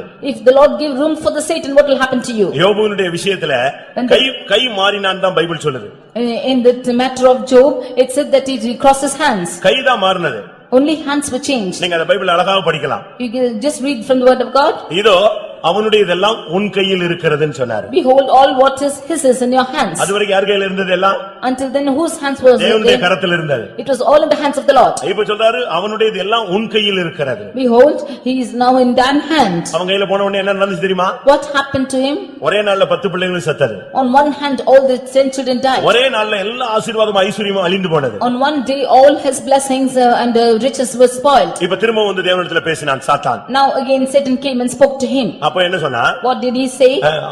அவனை நீர் நல்லா வச்சிருக்கிறீன்னு சொன்னான். But you have kept him in well state. அப்பொழுது கர்த்தர் என்ன சொன்னாரு? Now what the Lord said? இதோ அவன் உன் கையில் இருக்கிறான். Behold, he is in thine hand. அவனுடைய பிராணனை மாத்திரம் விட்டுவிடுன்னு சொன்னார். But save his life. அப்ப இப்போ யோபு அவருக்கு அவன் கையில போன உடனே என்ன நடந்துச்சு? உடம்பெல்லாம் வாதை. Now when Job went into Satan's hands, then he was smoted in his body. கை மாறினா என்ன நடக்குதுன்னு பாரு. Then when hands are changed, see what's happening. ஆனால் புதிய ஏற்பாட்டிலே உன்னை ஒடுக்க எந்த வல்லமைக்கும் இடம் கொடுக்கவில்லை. But in the New Testament, the Lord did not allow any power to empower you. கடைசியாக Finally, முதலாம் கொரிந்தியர் 10:13 வசனத்தின் அடிப்படையில் 1 Corinthians 10:3. திராணிக்கு மேலாக சோதிக்கப்பட அவர் உனக்கு இடம் கொடுக்கவே இல்லை. More than your ability, he never allows you to be tempted. உன்னுடைய கிருபை உனக்கு அளிக்கப்பட்ட கிருபைக்கு ஏற்றவர்தான் போராட்டங்கள். According to the grace he has given you, you have trials. உனக்குள்ள இருக்கிற பலத்தின்படிதான் உனக்கு போராட்டங்கள். According to the strength in you, you are facing உன்னுடைய problems. திராணிக்கு மிஞ்சி ஒரு வல்லமை உன்னை தொட அவர் இடம் கொடுப்பதே இல்லை. He never allows any power to touch you more than your ability. பாருங்க, பாவம் செய்ய உனக்கு தீங்கு செய்ய உன்னை ஒடுக்க உன்னை சோதிக்கப்பட அவர் இடம் கொடுக்காமல் உன்னை பாதுகாக்கிறார்.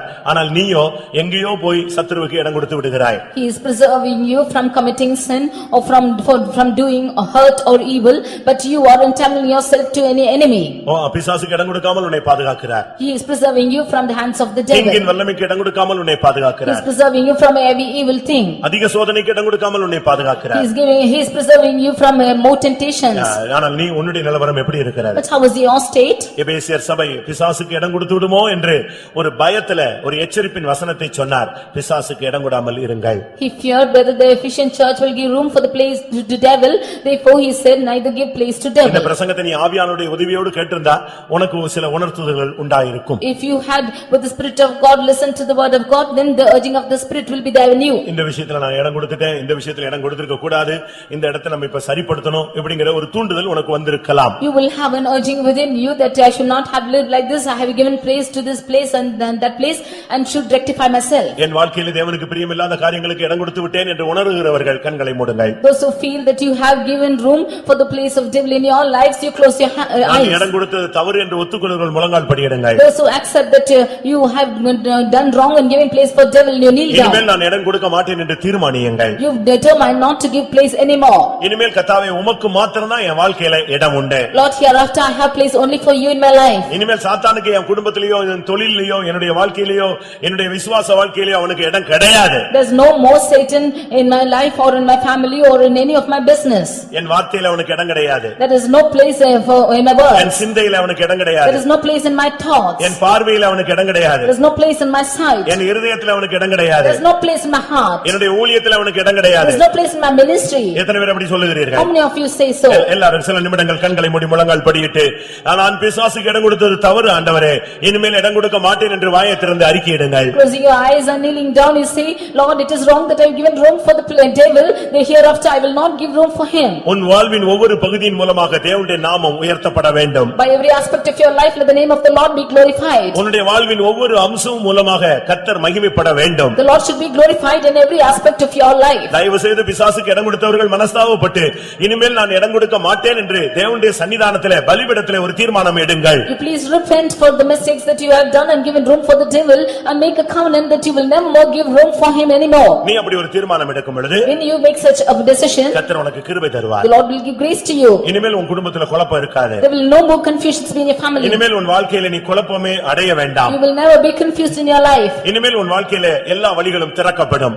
All the ways will be opened in your life. எத்தனை பேர் அதை வாஞ்சிக்கிறீர்கள், விசுவாசிக்கிறீர்கள்? How many of you desire and believe it? கர்த்தருடைய வார்த்தையை விசுவாசிக்கிறவர்கள் கர்த்தருடைய கரத்திலே சமர்ப்பியுங்கள். Those who believe in the word of the Lord, you hand over yourself in the hands of the Lord. இன்றைக்கு அவனுக்கு இடம் கொடுத்த இடங்கள் எல்லாம் அடைத்து விடுங்கள். Oh, you just put over all the ways that you have given room for devil. கர்த்தருக்கு இருதயத்தை திறந்து இடம் கொடுங்கள். You allow God to open your heart. இனி உன் வீட்ல அவர் வரட்டும். Let God come into your house. உன் இருதயத்திலே அவர் வரட்டும். Let him come into your heart. உன் வார்த்தையிலே அவர் வரட்டும். Let him come into your words. எத்தனை பேர் அப்படி ஒப்பு கொடுக்கிறீர்கள்? How many of you yield like this? ஆண்டவரே, இனிமேல் நான் பிசாசுக்கு இடம் கொடுக்க மாட்டேன். வாயை திறந்து சொல்லுங்க You பார்க்கலாம். confess, Lord, I will not give room for devil. நீ இடம் கொடுக்க மாட்டேன்னு சொன்ன உடனே அந்த இடத்தை கர்த்தர் வந்து நிரப்பி விடுவார். When you say that you will not give room for the devil, the Lord will come and fill your place. ஆமென். உன் வீடு ஒரு ஆவி துரத்தப்பட்டது.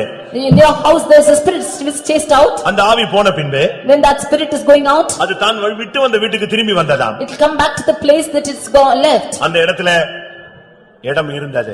In that place there was vacant place. எப்படி இருக்கும் பாருங்க. See how it is. அந்த பிசாசு போன பின்பு அந்த இடத்துல இயேசுவுக்கு இடம் கொடுத்திருக்க வேண்டும். When that Satan has gone out of that place, they should have given room for God. ஆனா பிசாசு துரத்தின பின்பு தேவனுக்கு இடம் கொடுக்காம அப்படி ஒரு கவனீனமான ஒரு வாழ்க்கை.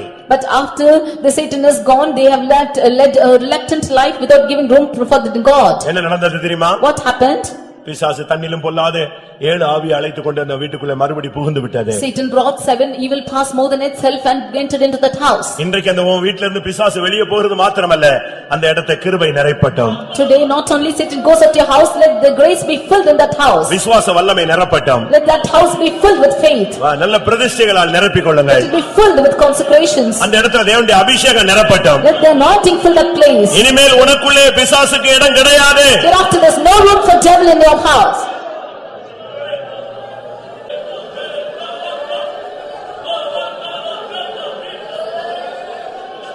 Hallelujah.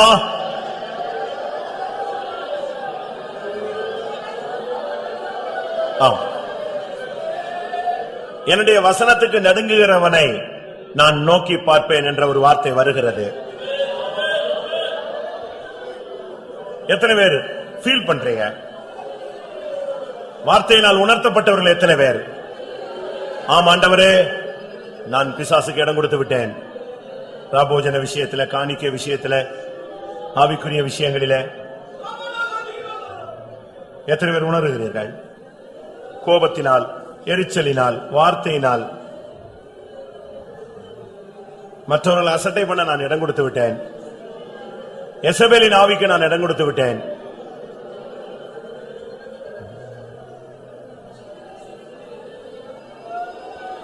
எத்தனை பேர் ஒத்துக்கொள்கிறீர்கள்? வீண் வார்த்தைக்கு நான் இடம் கொடுத்து விட்டேன். துயரத்துக்கு நான் இடம் கொடுத்து விட்டேன். எனக்கு கிடைத்த நேரத்துல எல்லாம் உட்கார்ந்து அழுது அழுது நேரத்தை வீணாக்கிட்டேன். சுவாமி, உம்முடைய நாமம் தூஷிக்கப்பட நான் இடம் கொடுத்து விட்டேன். மன்னியும் ஆண்டவரே. உங்கள் வாழ்க்கையில அந்நியனுக்கு நீங்கள் இடம் கொடுத்திருக்கிறீர்களோ? எல்லாரும் கைகளை கீழே போடுங்க. வேத வசனத்தின் அடிப்படையில் நான் கேட்ட வார்த்தைகளை உணரும் பொழுது நான் பிசாசுக்கு இடம் கொடுத்திருக்கிறேன் என்று ஒத்துக்கொள்கிறேன் சொல்றவங்க இப்பொழுது கைகளை உயர்த்துங்கள். ஏதாவது ஒரு சந்தர்ப்பத்தில் 100% அல்ல, 1%, 1% நான் இடம் கொடுத்துட்டேன். இல்ல, அநேக சதவீதங்கள், அதிக சதவீதங்கள் நான் இடம் கொடுத்துட்டேன். இன்னைக்கு நான் உணர்த்தப்பட்டேன். ஆண்டவரே, இனிமேல் நான் இடம் கொடுக்க கூடாது என்று தீர்மானித்திருக்கிறேன். இனி நான் இடம் கொடுக்காமல் என்னை பாதுகாத்துக் கொள்ளும். எனக்கு ஒரு கிருபைதாரும், கரெக்டான நேரத்தில் ஆலோசனை சொல்லித்தாரும். கர்த்தர் நீர் என்னோடு இரும் ஆண்டவரே. இனிமேல் என் வாழ்க்கையில எந்த சூழ்நிலையில் நான் இடம் கொடுக்க கூடாது.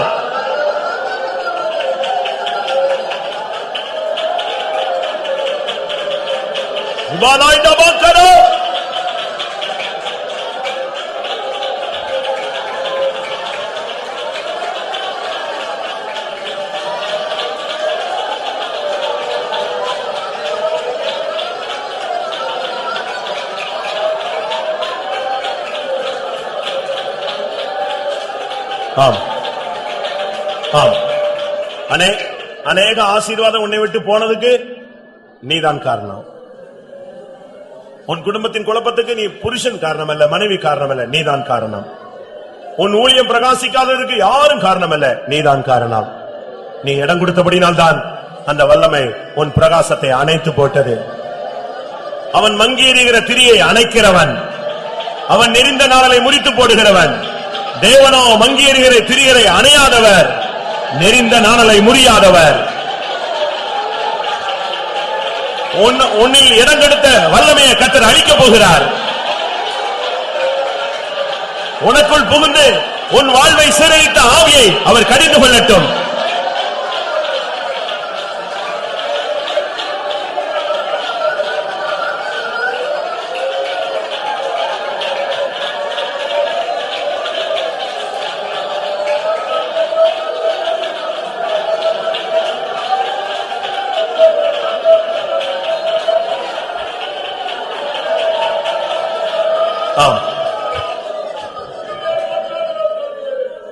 ஒரு குடும்பத்தை எனக்கு தெரியும். 2 வருடமாக அவர்கள் பேச்சுவார்த்தை கிடையாது. ஆனால் ஒரே வீட்டில் இருந்தார்கள். 2 பேருக்கு சுத்தமா கான்டாக்டே கிடையாது. ஆனால் ஒரு பெரிய குழப்பம் வந்தது. சண்டை போட வேண்டிய ஒரு சூழ்நிலை, குடும்பம் பிரிய வேண்டிய சூழ்நிலை. நான் அடிக்கடி அந்த வீட்டுக்கு போய் அவர்களுக்கு சொல்லியிருந்தேன், நாம் தாழ்ந்து போனால் குடும்பம் சரியாகிவிடும். புருஷனும் மனைவியும் ஒரு 20 நிமிடம் பேசினார்கள். கடைசியாக அந்த சகோதரி இறங்கி வந்து நானும் நடந்து கொண்டது தவறுதான் அப்படின்னு சொல்லி ஒத்துக்கொண்ட போது அந்த பிரச்சனை அன்றைக்கு முடிவுக்கு வந்தது. அதனுடைய சரியான அர்த்தம் என்ன தெரியுமா? சாத்தானுடைய தலையை அந்த சகோதரி நசுக்கி விட்டாள். ஆம், உன் வீட்டில் சிசரா படுத்து கிடக்கிறான். அந்நிய வல்லமை உன் வீட்டில் புகுந்து படுத்திருக்கிறது. யாகேலை போல ஒரு ஆணியை எடுத்துக்கொண்டு கூடார ஆணி எடுத்து அவன் தலையில் அடிப்பாயாக. சத்துருவை நியாயம் தீர்ப்பாயாக. உன் குடும்பத்தை அலக்களிக்கிற ஆவியை எதிர்த்து நில், இடங்கொடாத. உன் தொழிலை தடுக்கிற ஆவியை எதிர்த்து நில், இடங்கொடாத. உன் ஊழியத்தை தடுக்கிற ஆவியை எதிர்த்து நில், இடங்கொடாத.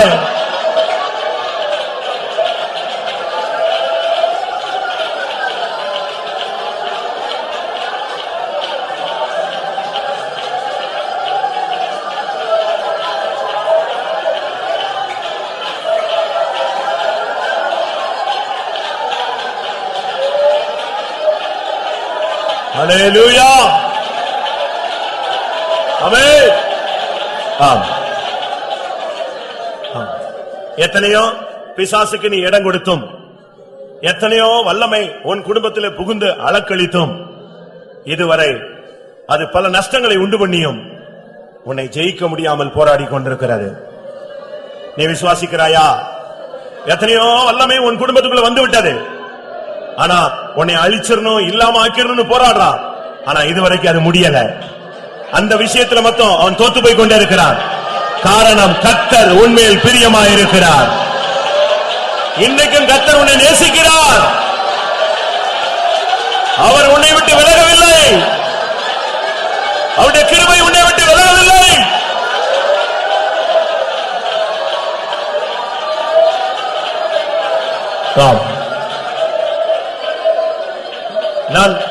நான் மறுபடியும் சொல்லுகிறேன், நீ இடம் கொடுத்தாய், உன் புருஷன் இடம் கொடுத்தான், உன் மனைவி இடம் கொடுத்தாள், உன் பிள்ளைகள் இடம் கொடுத்தார்கள்,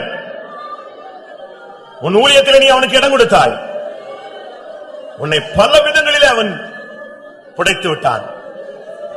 ஆனால் உன்னை அழிக்க முடியவில்லை. அதுக்கு காரணம், கர்த்தர் உன்னோடு இருக்கிறார். அவருடைய கிருபை உனக்கு இருக்கிறது. அவருடைய அபிஷேகம் உனக்கு இருக்கிறது. அவருடைய இரக்கம் இன்றைக்கு உனக்கு உண்டு.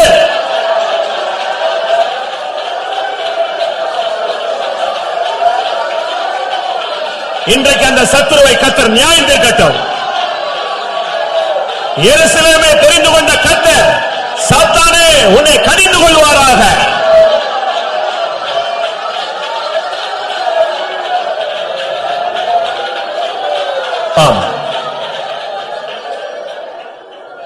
அந்த யோசுவா கர்த்தருடைய சமூகத்தில் வந்து தேவனுக்கு முன்பாக நின்றான். அந்த தேவ சந்நிதியிலே கூட அவனுக்கு தீங்கு செய்ய முடியாத சாத்தான் வந்து விட்டான். ஏன்? இந்த ஆராதனைக்கு கூட உன்னைக்கு பின்னணியிலே ஒரு வல்லமை வந்திருக்கலாம். ஆனால் திரும்பி போகும் பொழுது அவன் வரக்கூடாது. அவனை கர்த்தர் அழிக்க வேண்டும். இந்த கூட்டத்திலேயே உனக்கு விரோதமான வல்லமை அழிக்கப்படட்டும்.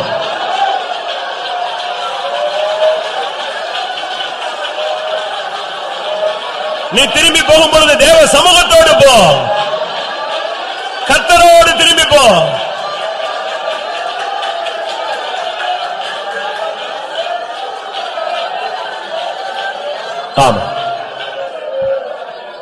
உனக்கு எதிராக உருவாகும் ஆயுதம் வாய்த்தாலே போம் என்று உரைக்கிறோ. உனக்கு எதிராக உருவாகும் ஆயுதம் வாய்த்தாலே போம் என்று உரைக்கிறோ.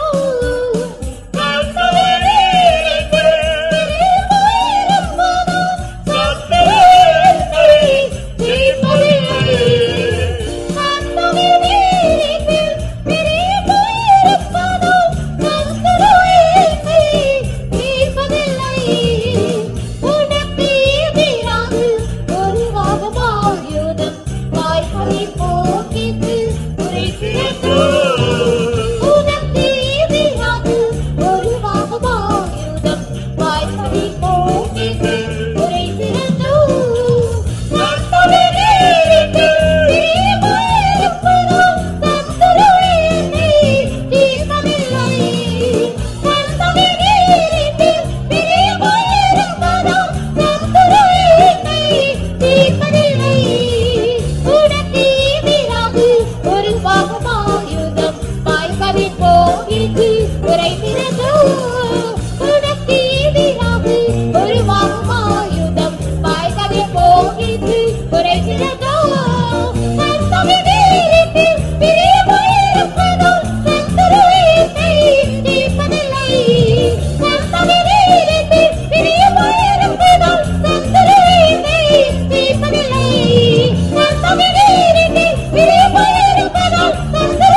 ஆம். உனக்கு விரோதமாய் உருவாகும் எந்த ஆயுதமும் வாய்க்காதே போகும் என்று சொன்னவர். உனக்கு விரோதமாய் உனக்கு எதிராக எழும்பும் ஆயுதம் வாய்க்காதே போகும் என்று உரைத்தவர். அவர் சொன்னது அப்படியே நிறைவேறும். கர்த்தாவே, நீர் என்மேல் பிரியமாயிருப்பதால் சத்துரு என்னை ஜெயிப்பதே இல்லை. எத்தனை பேருக்கு தைரியமா சொல்ல முடியும்? கர்த்தாவே, நீர் என்மேல் பிரியமாயிருப்பதால் சத்துரு என்னை ஜெயிப்பதே இல்லை.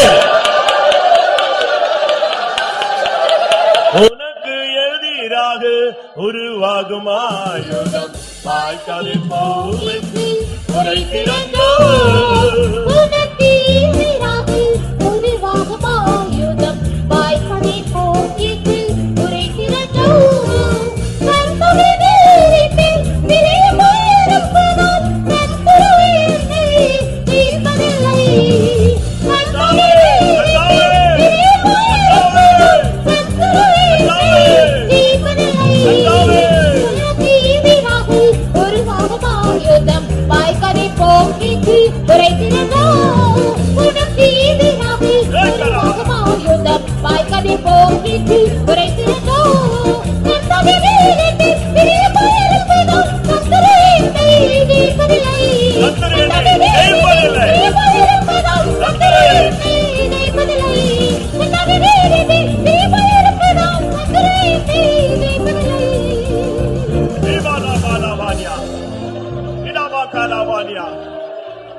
ஆமென். ஆம். ஆம். பிரியமானவர்களே, உன் குடும்பத்துக்கு விரோதமாய் உன் வாழ்க்கைக்கு விரோதமாய் போராடின ஒரு சர்ப்பத்தை ஒருவர் கையிலே பிடித்து விட்டார். உன் குடும்பத்தில் அலக்கழித்துக் கொண்டிருந்த அந்த சர்ப்பம் இப்பொழுது தேவனுடைய கையில் இருக்கிறது. ஆமென். ஹல்லேலூயா. நீ தைரியமாய் திரும்பி போகலாம்.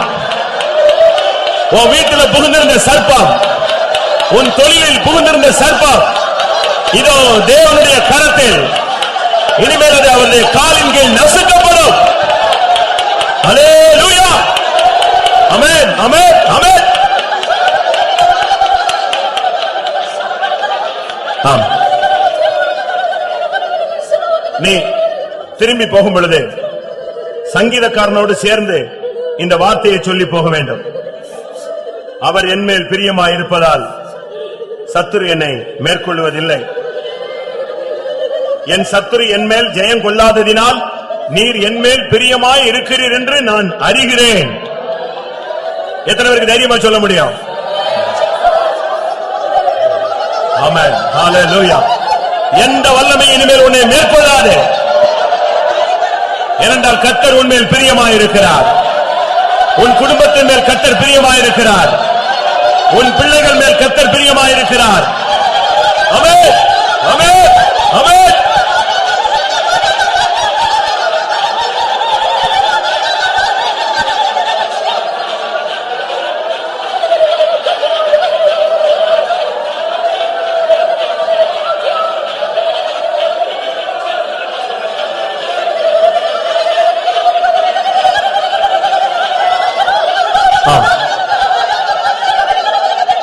நீ சாத்தானுக்கு இடம் கொடுக்க மாட்டேன் என்று நீ தீர்மானித்தபடினால் இனிமேல் எந்த ஒரு வல்லமைக்கும் உன்மேல் அவர் இடம் கொடுக்க மாட்டார். எழுதி வைத்துக்க, ஒரு வசனம் போல எழுதி வைத்துக்க. நீ இடம் கொடுக்காதபடியினால் இனிமேல் அவரும் எந்த வல்லமைக்கும் உன்மேல் இடம் கொடுக்க மாட்டார். ஹல்லேலூயா. அந்த வல்லமையை கர்த்தர் நியாயம் தீர்த்து விட்டார். ஹல்லேலூயா. ஏய் பாக்கரா பாக்கத்தினா பாக்கரா பானியா. ஏய் பனா பாக்கரா பாக்கத்தினா பானா கதரா. கர்த்தாவே நீர் என்மேல் பிரியமாயிருப்பதால் சத்துரு என்னை ஜெயிப்பதில்லை.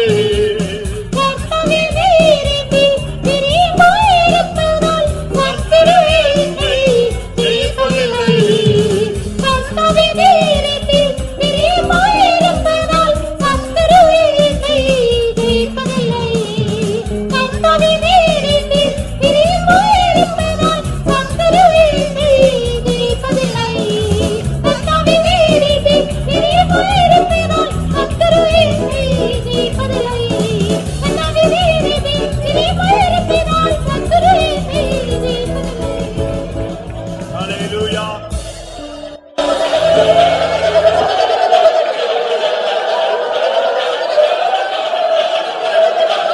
ஆமென். ஆம். ஆம். ஆம். கர்த்தருடைய வார்த்தைகளுக்காக ஸ்தோத்திரம் பண்ணுவோம். Praise the Lord, praise the Lord. எந்தெந்த சூழ்நிலைகளில் நாம் நம்முடைய வாழ்க்கையில், நம்முடைய ஊழியங்களில், நம்முடைய வாழ்க்கையின் பிற பகுதிகளில் சத்துருவுக்கு இடம் கொடுத்து விடுகிறோம் என்பதை கர்த்தர் நமக்கு விலக்கி கொடுத்தபடினால ஸ்தோத்திரம் பண்ணுவோம். நாம் சில சூழ்நிலைகளில் அப்படிப்பட்ட இடங்களுக்கு கொடுத்தாலும் கர்த்தர் நமக்கு விரோதமாய் சத்துருவை அனுமதிக்காமல் கர்த்தர் பாதுகாத்து இடங்கடாமல் நம்மை வேலையெடுத்து பாதுகாத்து வருகிற தயவுக்காய் ஸ்தோத்திரம் பண்ணுவோம். Praise the Lord, praise the Lord, praise the Lord, praise the Lord. இடம் கொடுத்ததினால் உள்ள எவ்வளவு நஷ்டங்கள் என்பதை வழங்கிக் கொள்ள உதவி செய்தபடினால ஸ்தோத்திரம் பண்ணுவோம். இனிமேல் எந்த சூழ்நிலையிலும் சத்துருவுக்கு இடம் கொடாமல் ஜீவியத்தை பாதுகாத்துக் கொண்டு பரிசுத்தமாய் வாழ்ந்து அவர் வரும்பொழுது அவரை சந்திக்க உதவி செய்ய முடியாது ஸ்தோத்திரம் பண்ணுவோம்.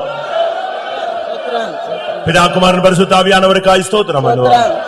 எல்லா மகிமையும் அவருக்கே செலுத்தி ஸ்தோத்திரம் பண்ணுவோம்.